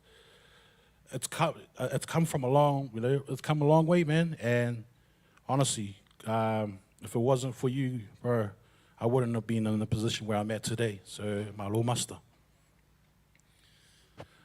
Yeah. What's up, Dad? Yeah, just to, on behalf of YCD and the community of Christchurch Tūranga, we'd just like to thank you for coming and doing your kōrero. Yeah, it was cool yesterday seeing you outside and you were wearing certified gear, and then I was wearing Know Your Worth. I was wearing some Posacks. I didn't even think of it, but it was quite interesting because you know, it was like we're just supporting each other's neighborhoods. Really, that's what it kind of was, and we didn't even realize until you mentioned it, because I wear that shirt around. No one down here knows who that brand is really, and you're the first one that ever said to me, "Oh wow, you're wearing something," and I cracked up because I was like, "That's right." And I was just supporting the bro because he messaged me, and I was like, "Yeah, man." Bro, I got my one in the luggage, bro. So that's what I mean. Like when I saw it, hey, love that, and he was like, "Bro, you know your worth, bro." That's it, and that's a really key message for all the young people listening. Know your worth, coming straight from the people in South Auckland, and I'd just like to thank you very much for your kōrero. Thank you. And everyone, please give it up for our brother, the movement. Thank you, everyone. Kia ora.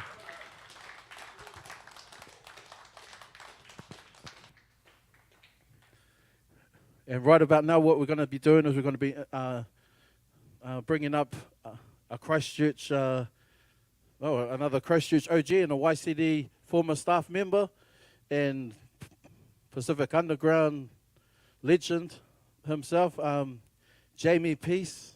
He's going to be making his way to the stage, but he has asked me to do a bit of a karakia just to kind of bless the space for him. And I'm not a very religious man, so please apologies if I...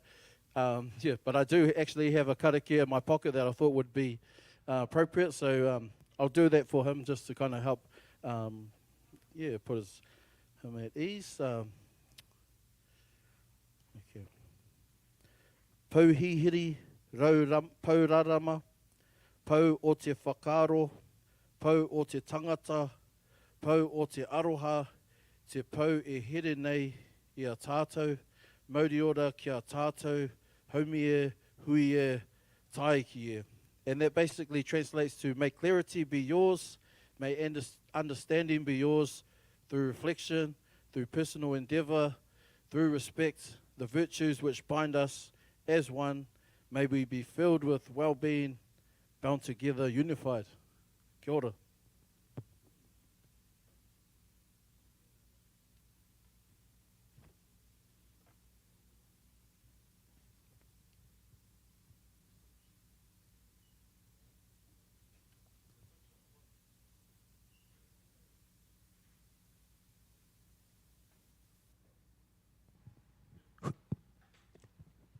Kia ora koutou. Thank you so much for that. As some of you may have heard my story on Monday, that was pretty much my story and my history. This is kind of a little bit like an extension of it or something. As I spoke about my post-traumatic stress disorder, which I've only really, kind of been diagnosed in the last year, something that I've dealt with all my life ever since my father died when I was 5. So I've been so anxious in the last couple of days. I'm going to try and bang through it and see how we go. Hopefully we've got these photos. I'm not looking on my phone at anything else except for the photos that apparently I can just change on my phone to try and tell you guys this extension of the story. Are we good to go, Dan? On the left. Oh, boom. Okay. History. My talk today pretty much is on history, identity, and the N-words. As people in hip-hop will know, the N-words have been in, they're a part of it. But history is so important for me. For some people, it's not that important. Some people don't care about history. For me, I care about history. It was awesome seeing JC here come in, Justin Cunningham, because to me, he's a part of this history. He was here before me. When I was thinking about him, it's like, man, I wish he could be up here in this space and place and give some of his knowledge and stuff. I was almost going to give it up, but I was like, this is something I've been, 8 years in the making kind of thing. Where we are. There we go. So yeah, this here is Christchurch Hip Hop history. I wasn't there. I wasn't into MCing back in the day. I believe Jody was, but this is a MC battle that Jody Lloyd won. And this was in 1992, and this apparently was one of the first times he ever MC'd. there was a draw. It was two. Li'a Taumiti, shouts out to Li'a Taumiti. They won. They both, won each. But what this did is they got. I honestly I don't know. That's why I wish that part of the talk today is I'm a purple belt in this. I think it was Worcester Bar, but I look at myself as a purple belt in hip hop. There's OGs here. There's OGs all around this country and stuff. There was black belts here. I'm still learning, and I'm not perfect, and there may be things that I may make a mistake and stuff. But this is why we've got a culture for people to correct us. Each one teach one. So yeah, Dark Tower was huge. Love it or hate it, they were the first. Like there was people rapping before them. JC was rapping before them. Hammy Haim, Tucker. Lots of other people were rapping before them and stuff. Everyone looks at Apart Posse. E2 was the first in New Zealand, and they were. That's history. And what an awesome history, what a song, what a message. But Dark Tower, like it or not, they were the first here in Christchurch. I would love to, get some of the older heads like JC, like Hammy Haim, like Jody. Imagine these guys on the stage. Like, that would be awesome for me. But we're in the age of technology these days. A lot of these guys are overseas and other bits and pieces, but there's ways that we could bring these people together and have those conversations via stream. That's something that I'm hoping for next year, because the history and stories of these people, I don't know that much. I know mine, I know people after me and bits and pieces, but it's the pioneers, it's the black belts that, where are we? So yeah, Dark Tower. So history has always been something for me, and in the last 8 years, it's been more something. Anyway, this year, where are we? Oh, yeah, there we go. Oh, wrong one. Well, yeah. This year, New Zealand hip-hop was a target. Hip-hop was a target. We were targeted. New Zealand hip-hop was targeted. Lady Six was targeted. DLT was targeted. Marika was targeted. Shane Walker was targeted. There's other people. I was targeted. I was going through some of the screenshots that I had yesterday and picking which to use and this and that and knowing my time, and I was like, it was quite traumatic going through a lot of that stuff because I love hip-hop. Hip-hop saved my life. I am hip-hop. It's only recently that I found my identity for this documentary. I kind of knew it and stuff, but anyway, that's kind of why I'm here. Like Red said, bro, can you come talk about your history? Can you come talk about this? Can you come talk about that? And I was like, bro, I want to talk about this. This is what I want to talk about. When hip-hop was, lady, just the thing they said, the way they painted it, how people can paint things as one thing when it's not, So, where are we? So this conversation I didn't get into straight away because I was kind of like, in some ways, know my place as a white face. And this is a conversation between Māori and Africans and Black Americans and stuff. So I kind of knew my place. But then after a while, just seeing the hate, the it was so crazy. It was so yuck. It was not cool. And bits and pieces and stuff, it was just, not the greatest. And anyway, so before I talk about the N-words and my documentary and everything else to do with it, I have to talk about privileges. And there's many different privileges in life. Some are easy to spot, and some are easy to recognize, and some are a little bit more harder, and some people just, no, I can't. But there's privileges in life. I've got a job. That's a privilege. Some people be, no, that's just how it should be, and that's just how it is. And it's like, well, not for everyone. And not everyone's got a job. I got a license. That's a privilege. It's just, there's many sorts of privileges. I'm a male. That's a privilege. I'm white. That's a privilege. Some people will be triggered by that, by those words, those two words together. A lot of white people don't like when people have a sentence with the words white people in it. It's like, not all white people. It's triggering and stuff like that. JC, hearing him talk about, being a white dude back in the day, like, I get it. I get it, bro. Like, hard out, 100%. Like, I never really felt a lot of my whiteness till I started hanging around with hip-hop. Like, I could see it, and it was real to me. And I had an oversensitized sensitiveness of being white. Like, it was, But through hip-hop, I learned to see kind of privileges that I didn't think existed. And I'm like, well, I'm not racist. You know, what's this white privilege and stuff? The crazy thing for me is right here as I'm sitting, I can see the moment and the place and the space that I recognize my white privilege for the first time. And it's just across the road there, near the doghouse. I was hanging out with people from YCD and Pacific Underground stuff. There was like 10, I don't know exactly how much, but there was like 5, 10 of us all over there. And this was a bad time in Christchurch. Machu Himapo, rest in peace, got stabbed down in South City. There was lots of tension. This was 1996. I think someone the other day said it was 95. It was definitely 1996 because that's the year I worked at YCD. That's the year I did street patrol with Vic Tamati and watched him jump on skinheads to protect them. And I was like, why'd you do that, bro? Because these guys will kill him. I'm like, oh, yeah, okay. I learned so much in my time there, but the biggest thing was learning that privilege, learning about that privilege and understanding and recognizing it. So there was a crazy time, stabbings. There was a march that we did for the centre and other people. We marched down Colombo Street. The police didn't want us to march. They wouldn't give us a permit. We were like, who cares? We're marching. Doesn't matter. This was something bigger than that. We marched. Cops come and pulled up. Woo, woo, woo, pulled up. And they're like, right, boys, under section, blah, blah. We're going to search you guys. There was lots of my mates, Shane Nasi. I'm pretty sure there's Eddie, Orlando. I don't know exactly who. I was asking Shane, who were these other dudes that were there? And Shane was telling me the story. And Shane, like, he'll remember the story well because he cracks up laughing about it. And anyway, so these cops will pull up, right, under section blah, we're going to search you guys. And I'd had a half a rigger of Ngāhere gold. I don't know if you know that, but half a rigger is pretty much all you needed in the day.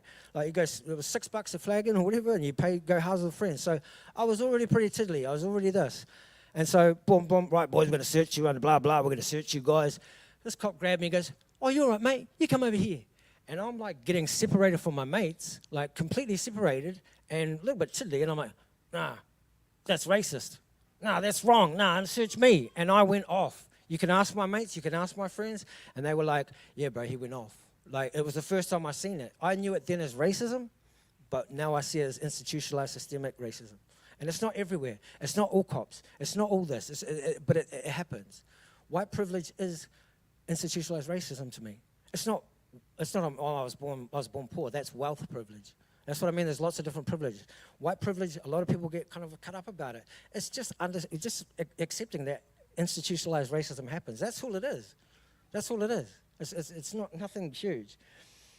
Anyway, so let's fast forward, and like I said, so I'm in hip hop. I see my privilege. I understand it in bits and pieces and stuff like that. Yeah. So 2014, as I spoke the other day, I have a history with wrestling. My mother was a New Zealand 1987 New Zealand senior women's wrestling champion. My sister was a New Zealand women's wrestling champion. I was South Island champ many times. Never made it to the New Zealand champs because I got injured playing rugby league for Canterbury. But kind of grappling and you know, defending myself has always been a huge part of my life. It gave me confidence. Like, just being able to not take crap from people talking to me bits and pieces. People that know me, I might have had a short wick back in the day. A lot of it was dealing with post-traumatic stress disorder. But if you called me white boy or wigger, probably fighting. That was how fragile I was about these words, these crazy words. And I was, you know, worried about my own, you know, oversensitive of stuff. I remember Oscar Kitely well, and he was one dude that called me white boy. And I was like, what'd you say? Because I called you wide boy. I was commenting on your broad shoulders. And I was just like, can't say anything. It was funny. It was just, but I was definitely oversensitive. I was definitely worried. Anyway, we're getting to this. I've got to go through this really quickly. I'm sorry if I waffle. I'm going to try not to. So I was there. I'm a UFC fan. When I moved to Wellington, Curb and Specs, I hanged out with them. Curb was the dude that gave me this UFC 1. And I was like, what's this? And it was like, UFC 1. And he wrestled, and I was boom. So I watched it, and I was like, oh, wow, this is awesome. This is like, man, wow. And then as it went on, and I met other people in Wellington. I met Reese B, Reese B, heaps of other people. Raw, you know, I started meeting people. I met Flows, and Flows. I remember Flows coming into my video store and goes, "Oh, bro, you used to do a bit of wrestling." Well, bro, that was half my life ago.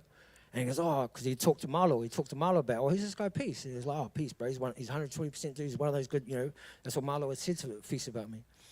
And Next thing, Fierce go, I started doing Brazilian Jiu-Jitsu, so I started doing Brazilian Jiu-Jitsu and stuff. Anyway, around this time, I'm watching The Ultimate Fighter regularly, everyone. I used to watch every pay-per-view, and I watched them all. This particular one was called Tough Nations, and it was, the fighters go in the house, and they fight each other to win to get a contract. This particular year was Canada versus Australia, and I'm like, oh, cool, go Australia. And then I seen a Māori fella there by the name of Tyler Manawaroa, and I was like, oh, man, can't wait to see the Māori boy fight, but to me it wasn't, even if he was a white dude, I would have been, oh, man, can't wait to see the Kiwi fight. It was, someone from here, and so I was like, oh, cool, choice. So, yeah, I was just watching this, and it was such an amazing show. And it was, what have we got here? So that's Tyler. Tyler was 10-0, undefeated, 19 years of age, 10-0, undefeated, 90% finish rate. The only one person to take him the distance, where are we, was Eugene Bierman, Israel Adesanya's coach. So if you don't know about Eugene Bierman or the history with that fella, huge. Like, Izzy, Kaikara France, so many people, but that was the only dude to take Tyler the distance. The show was awesome. Like, the first three weeks was awesome of it. I don't know if you can see it too well, but John Jones there signing Tyler. He signed him and stuff. It was awesome watching the show, seeing Tyler, seeing kind of his joking stuff and stuff. Canada wins the first fight because it's filmed over a space of 6 months. 6 weeks, and then they kind of leak it out week by week. So Canada wins the first fight, Canada wins the second fight, Canada wins the third fight. They're talking about going through these guys, going through the whole competition and stuff, and rah. Anyway, their number one pick calls out the Māori boy. And Tyler's like, yeah, I'll fight him. I don't care. I'll fight him. So this dude here had already been in Bellator. He had already had, quite an established thing. He was 32 years of age against Tyler, who's 19. Probably doesn't look 19, but yeah, he was 19 at the time. So then, boom, they're going to fight. And what a fight. It was an amazing fight. This fight made me a fan of this guy. Normally these fights are 2 rounds. Unless it's a draw, it goes to a third and final round. It was a great fight. It went to a third and final round. Tyler was pretty much winning on his feet in the last bits, but in the last 24 seconds of a 15-minute fight, he changed the game and switched it up and ended up winning. First win. Boom. Aussie. This is Tyler. First win, top of the world. The fight was also seen by Snoop Dogg. Snoop Dogg was watching this fight and said it was an amazing fight. And it was like, I was on top of the world. I remember yelling and screaming at the TV like, wow. And then all of a sudden, 2 days later, this Instagram post that Tyler posted at high school 2 years ago when he was like 17, one of the Canadian competitors tweets it out to the universe and says, I didn't know we were living with a racist. And it's not the best picture. It's not the best thing. But what I got from that was my institutionalized racism. That's what I got from I didn't think he was being racist. I thought he was talking about his racism in a funny, ironic, kind of self-depreciating way, which I understand. We have a long history of it, So when they did this, people went to his thing, and he woke up to this crap storm that was kind of made and stuff. But yeah, it wasn't good. Next thing, the media, of course, picked up on it, and he's racist photo, racist. Tyler, of course, got up and apologized for it, saying that as a dark-skinned person myself, I've experienced racism my whole life, which is true. Next thing, the UFC releases Tyler Manawaroa. Doesn't matter what he does, how he feels in this competition, he's not getting a contract because he's racist. That's what they said about his use of the words referencing his own racism. And I saw this. This is what kind of changed my mind, changed my day. I saw him say this, just a question. If anyone in their life has made a bad decision that's offended someone, if you've apologized and have no intention of ever repeating that bad decision and your apology has been rejected, what do you do? And at the time, I was dealing with post-traumatic stress disorder. One thing that I've learned about post-traumatic stress disorder is you like to help and care about other people. You're very caring. You're more worried about other people than your own stuff. You're trying to help other people than your own stuff. And so when this happened, I was looking for somewhere to like, to share, to kind of spread the message. There was nothing. So I started a Facebook page.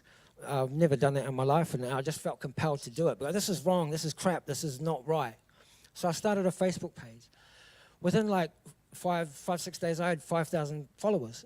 Within 2 days, I'm talking to his mum, who confirmed everything I thought and stuff. And was like, yeah, it was this cop that was following him around and this and that, and that's kind of why it was a reference to him. He never made that meme. He had some words written in there and stuff, but it was, I saw my white privilege kind of thing. I saw institutionalized racism. So yeah, after that, pretty much, I started this page. I started finding things and researching the history of that word in our country. I guess I was trying to kind of justify it. I mean, it sounds weird and stuff, but I was just trying to help the guy, to be honest. I was just trying to, thinking that you could change and everything would change and everything would be okay.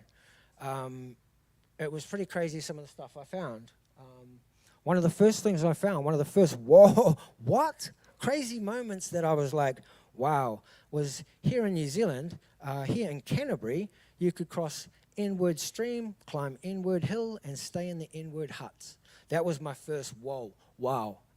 That's it there. There's like smoking gun. That's history. It's showing we've got history here. And so I posted out bits and pieces. Not much happened and stuff. There was many other bits and pieces that I found. Where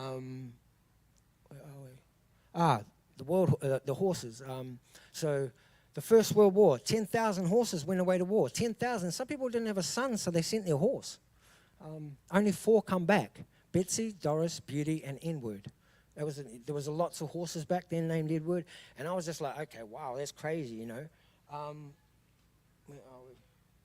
we? This is another interesting moment in time, and I got told and put onto this by a b-boy in Wellington, big up Rob, who told me about the Battle of Manor Street. He goes, you heard about the Battle of Manor Street? And I'm like, no, I hadn't heard about this stuff.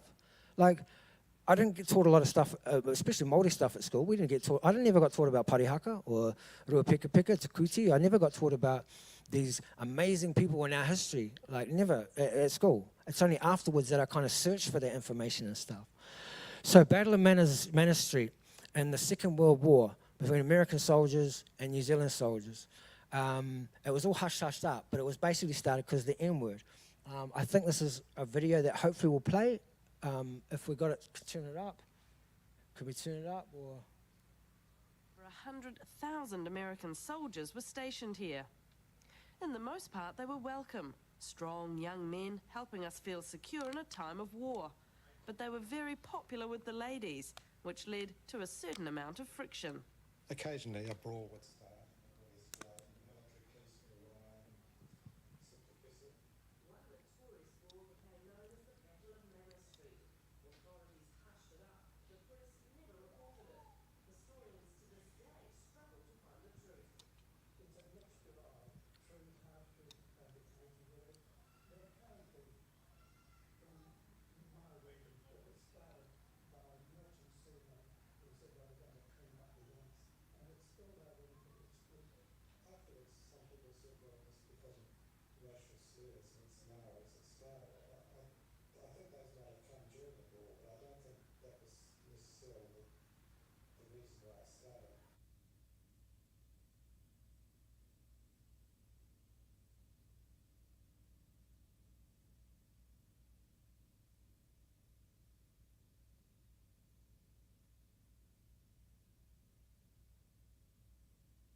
So yeah, learning about this moment in time, and it's like, why don't I know about this? I live in Wellington. Like, I go down that street. It's like, I don't know about this stuff.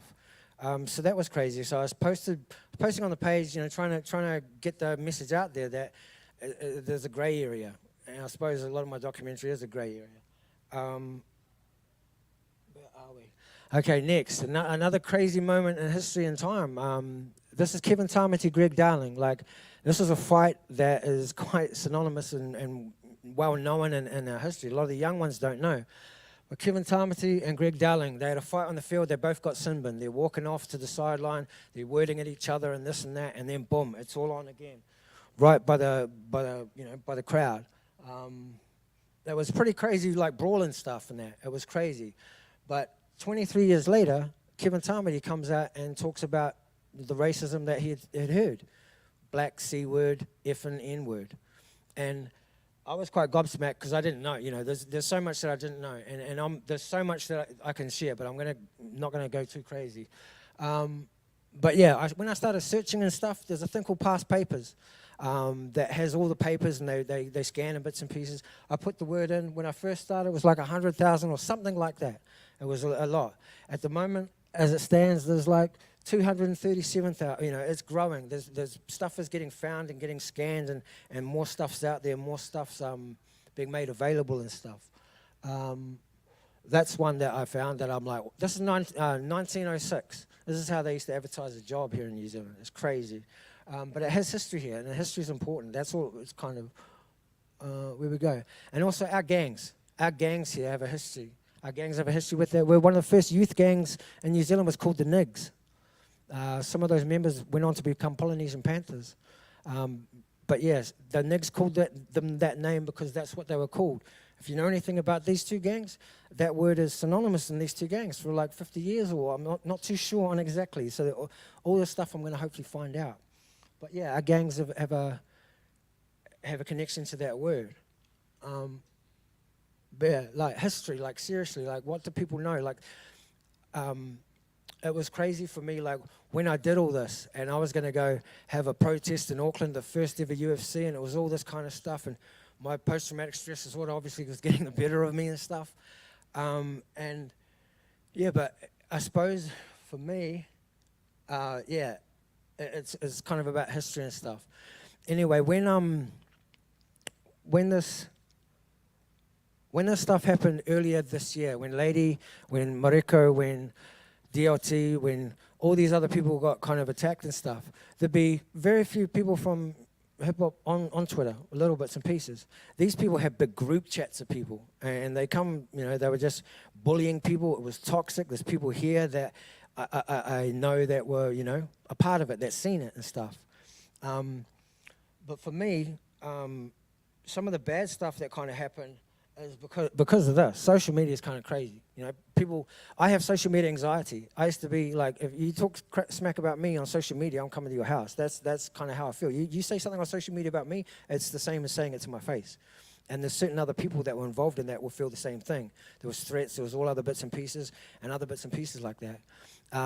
When I got involved, which was probably weeks after, because I just let the comment, but it just kept on going. I just saw how they were treating Māori and Pacific Islanders for having a different view.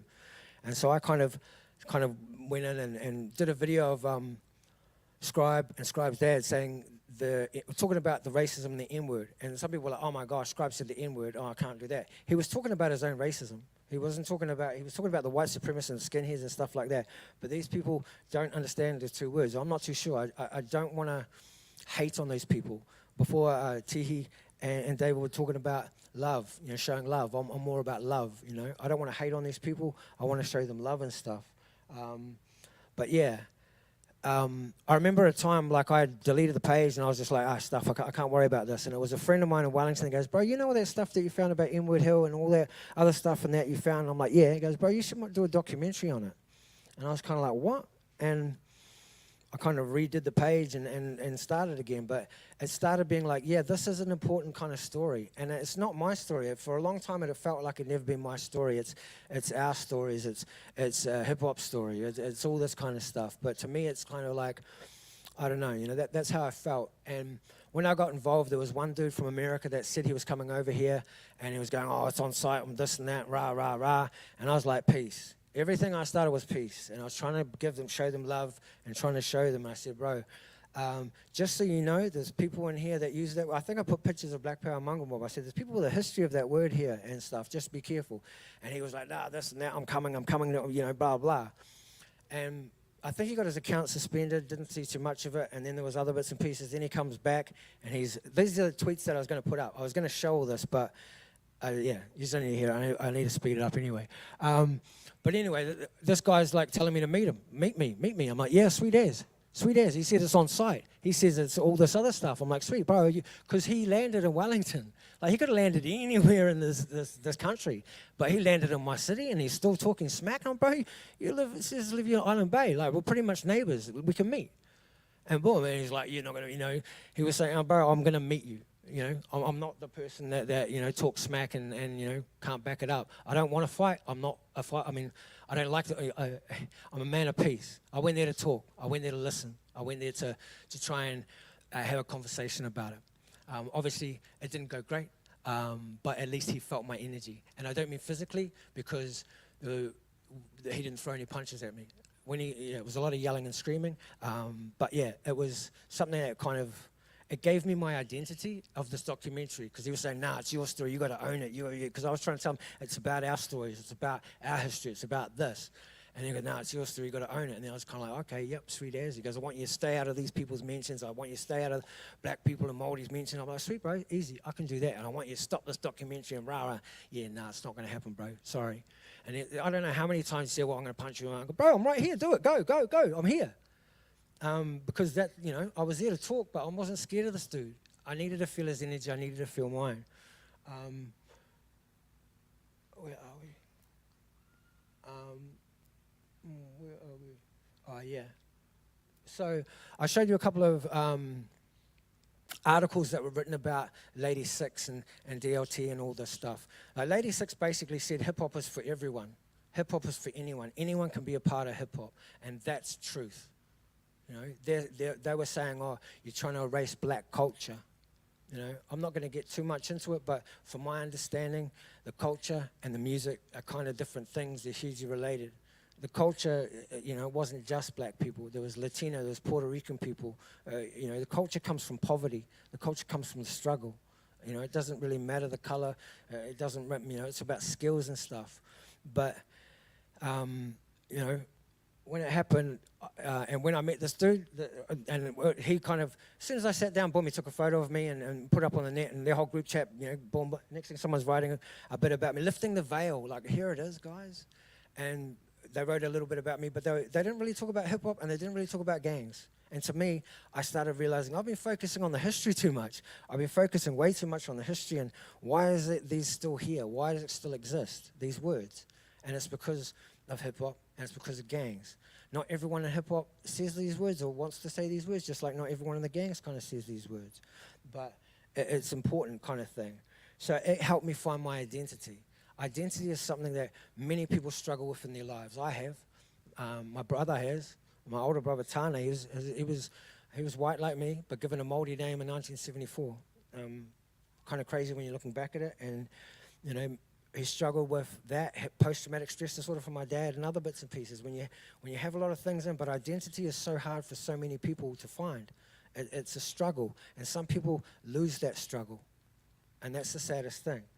Where are we? So yeah, for me it had always been about hip-hop. I didn't realize it. Like, Tyler is a fan of hip-hop, as you can see here. Like, these are the hip-hop people. You know, it's part of our lingo and lexicon and all that stuff. And not everyone in hip-hop says it and stuff.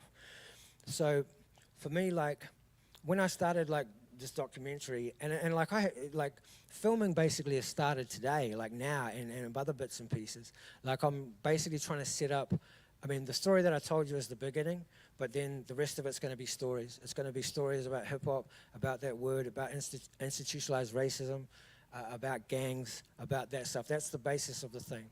And I'm not making this documentary in the hope that more people say this word. That's not why I'm making it at all. I'm trying to do this because I truly feel if the more people that knew the history of that word here and the crazy moments in time, but also how other people feel about it, both from here and overseas, then maybe they wouldn't say it as much, if you know what I mean. Like, that's how I truly feel. Like, it's such a hard thing for me as a white person to be like, yeah, I'm doing a documentary about the N-words and the history in this country and rah. But basically, it started because of one fighter. And it started because of my post-traumatic stress disorder and wanting to help this guy.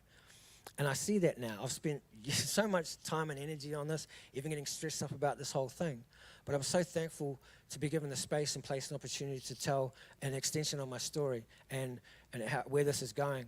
Like, I still don't look at it as my story. I still look at it as our story. Anyone that wants to be interviewed, be a part of it, to help out in any way. I'm pretty much going to be setting up Auckland, Wellington, Christchurch, and Dunedin for spaces and places that people can come and be interviewed and to talk about their racism. Because to me, it's like, Taika had that thing, give nothing to racism, which I like. I understand it, but, you know, sometimes we should talk about our racism too. I know a lot of people don't like hearing it. There's probably no one watching this live stream, but it's okay. It's all recorded. I want to do it, and it's recorded, and it's done. But yeah, it's just identity. You know, people struggle. People struggle with their identity. Boom. So yeah, like I said, it's just one fighter and me seeing what I perceive to be wrong and what I'm trying to, you know, do. Boom. So this is my daughter. This is my oldest daughter, Genesis. I got 4 children, all Samoan, obviously all like Irish, Scottish, all other bits and pieces and stuff like that because I'm white. But my kids are talking to my children about race and racial issues and identity and privileges and stuff like that. Some of my my younger daughter, Kazai, was talking to me about she felt too Samoan to hang out with the white girls and too white to hang out with the Samoan girls. And I had never thought about this as, you know, falling in love with someone. You didn't realize what your kids would be going through and stuff. And I was saying, sweetheart, you know, just don't hang out with them. If they think like that, then don't hang out with them because they're both kind of prejudiced and bigots or whatever. Hang out with the people that it doesn't mean anything. And that's kind of my message that I gave to them and stuff. This particular time when my daughter was being a taupo of their school, it was one of the parents that was saying she's not Samoan enough. And I remember my daughter was in tears. And I remember my ex was going to go and, you know, she was angry as you would be. You know, it's like, just people struggle with their identity. And it's like, I've struggled with the identity of this documentary. Why is a white, I mean, I remember Shogun from the Foot Soldiers. He was like, bro, why are you doing this documentary? And I was like, I don't know, bro, it's because of this. But now I can, bro, it's hip hop. It's hip hop. It's because of hip hop that I've seen what I've seen and my white privilege across the road, and it's hip hop that you know, is my identity.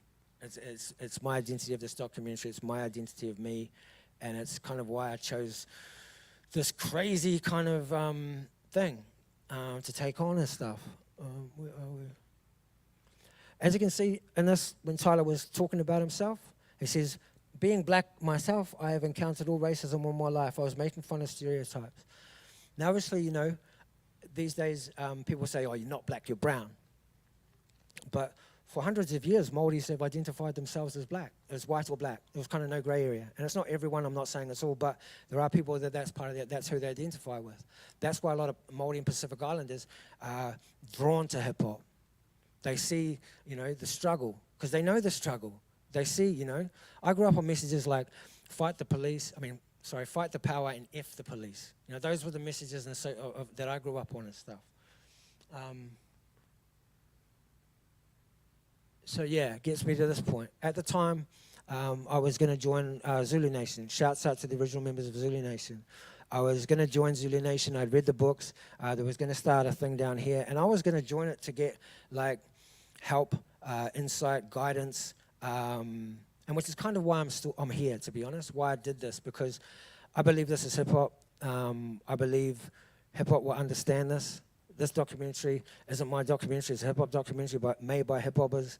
I want, like I said, there's black belts in my culture that I need help, guidance, support, all that kind of stuff from. So this is me kind of putting it out to the universe, putting it out to my community, standing here.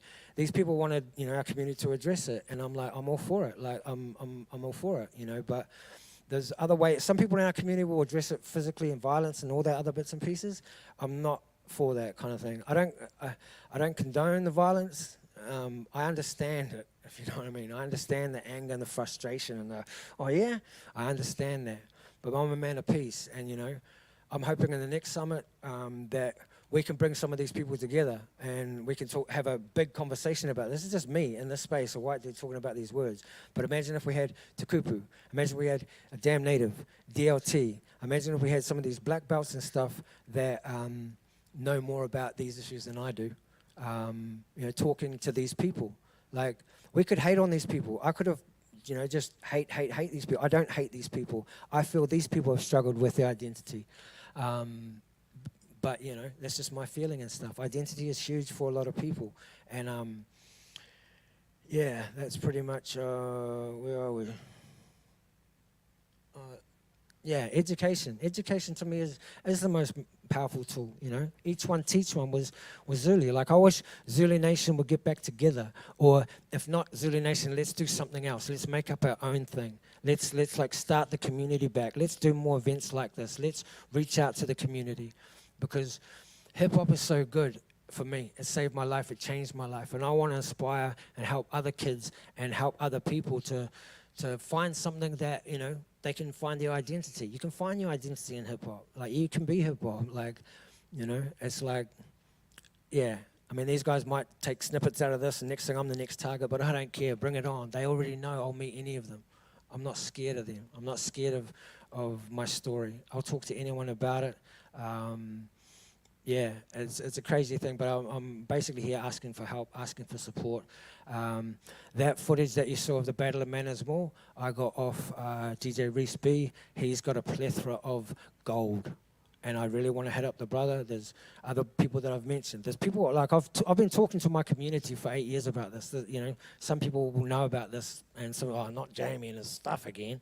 But for me, it's like it's an important thing. And I mean, my documentary will be, like I said, exclusive. I want white people like myself talking about the times when they've seen their privilege, or times, because it's not just, a couple of us. A lot of us have seen it, But thank you for giving me this time and space. And it's been kind of crazy, anxious, and other bits and pieces like that. I'm going to leave you with a rap, because, like, why not? This is my time to shine like the sun, to give light on earth until my time's done. And I've just begun to stun some and to shock others. Some mother's worst nightmare, because I do care and am quick to share my fear for everyone living here on this planet. Like Janet, I'll expose myself from issues like racism, politics, and material wealth, crime and punishment, food and nourishment, and for sure, I'ma speak on the foreshore. I'll hold nothing back and leave no stone unturned. I'm more concerned with the state of our nation and land confiscation and inflation and immigration. I embrace the ethnic minorities from overseas, escaping atrocities in their home countries. The Sudanese, Somalis, Afghanis, and Iraqis wanting something better for their seeds. For our seeds, we should all want the best. My heart goes out to any parent that's laid their kid to rest. So that's a rhyme I wrote years ago, but I just thought it's kind of, so I've got to do a rap, I'll do it and stuff. But thank you so much for listening. Thank you so much for giving me this time and this space to vent, unload, and to get this off my chest. And there's people in the hip-hop community that know about this stuff. I've talked to people, but I need help. Like, I need guidance. I need, I just need a group of people to be like, bro, I got you. And I already have. I already have people that have said, yep, bro, But I suppose, setting up these places all around the country to try and record these stories of people's racism. Because my documentary will pretty much be the intro of what I've gone through, with why I got into this and what this. But the majority of it will just be stories. Will just be people telling their stories about their racism. Whether people want to watch this doco or not, or whether, it's like, it doesn't matter. I feel I need to do it, and it needs to be done. If someone else wants to do it, boom, as long as, I'm happy to walk away as long as it gets done. I don't care. It's like with workshops and stuff that I started, I don't care. It's as long as someone's doing it. It doesn't matter to me. I'm going to finish now. When I was at Pacific Underground, I wrote a play. And the play that I wrote was called Merchant of Aotearoa. And it was a play about racism. You see, racism in my life has, kind of been a thing, because all my friends are, well, not all of them, but a lot of them are Māori and Pacific Islander. And I've seen their racism kind of through my eyes and stuff. And I remember writing this play called Merchant of Aotearoa that I kind of wanted to kind of look into racism as, just kind of like, And I remember it wasn't going how I wanted it to go. And I hit up a friend, Tatane Koya, big up Tat, who was at YCD, who worked with me. And I was telling him, bro, I'm kind of having problems with this kind of scene and stuff. And I didn't get like how I wanted it to get. And me and him, we went back and we workshopped this thing. And it's like, here's a Māori man, here's a white dude. And we were just going at each other and we're writing stuff down. And it was gold. And a lot of it is pride. You know, a lot of it is, you know, there's nothing wrong with being proud of who you are, but you know, it's very close, you know. He was saying, yeah, we're the best. I go, but you're putting yourself above everyone else. He goes, yeah, we're the best. We've got the best mountains. We've got the best rivers. We've got the best skin color. We're the best. He goes, but you know what else? You know what? Samoan people say the same thing. Tongan people say the same thing. Black American people will say the same thing. And you know what? They're all right. Every one of them. Every one of them has the best, you know.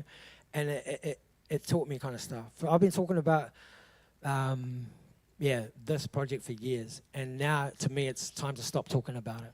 It's time for action, and it's what I'm going to be doing. I'm going to be actioning it.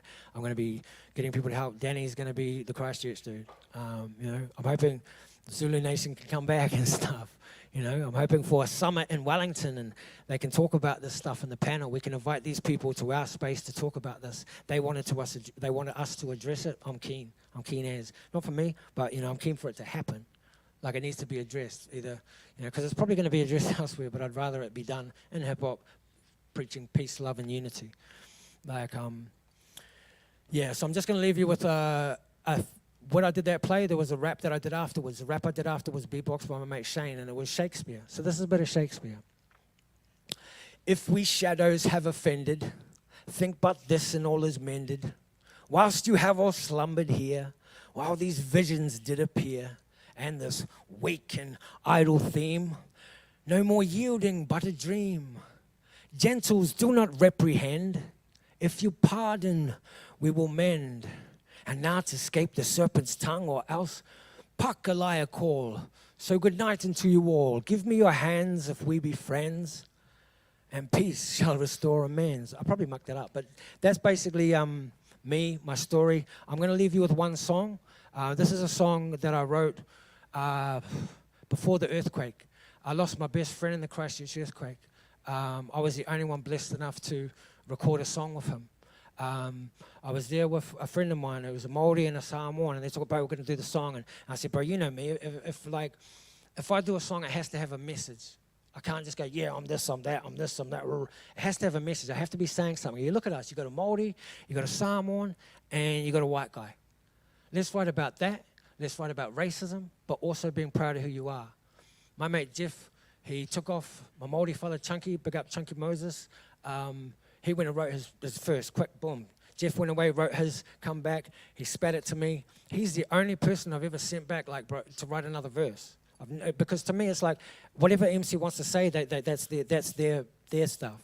But I said to Jeff, oh, that's dope, bro. It was all this braggalicious, you know. And I said, that's dope. It just doesn't fit the co-pop of the song. He goes, yeah, no, I know. And he went back and he wrote this verse. We recorded it, and it's gold. I'm so glad and happy that, you know, I have this and I'm going to share it with you. Are you good to go, Danny? With the Māori, the Samoan, and the white guy. So this is, like I said, this is one song that I did years ago. You know, it's kind of about racism, but being proud of who you are. It's something that I'm very passionate about. It's one of my favorite things to talk about, but unfortunately, not everyone likes to hear it and listen and stuff. But I'm hoping this song will go. But thank you so much. I'll play this song, and then any questions? Yeah.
Hello. Yeah, so you don't need to hear my verse, doesn't matter. Jeff, that last verse, he passed in the earthquake. I was blessed to have, such a sad, crazy time. I had to break it to his mum. It was part of my post-traumatic stress disorder. But I'm so blessed that I've got that song and that message that with him. So thank you so much for my time. Thank you, YCD, man. YCD. I can't wait. It should be a documentary, and I think it's in the making already. And that would be awesome. Yeah, just on behalf of everyone here, I would just like to thank you, Jamie, for that kōrero. And if anyone has any questions, we can send them through to Jamie. We are being very mindful of the time. But yeah, thank you for that kōrero. It was awesome. Ngā mihi.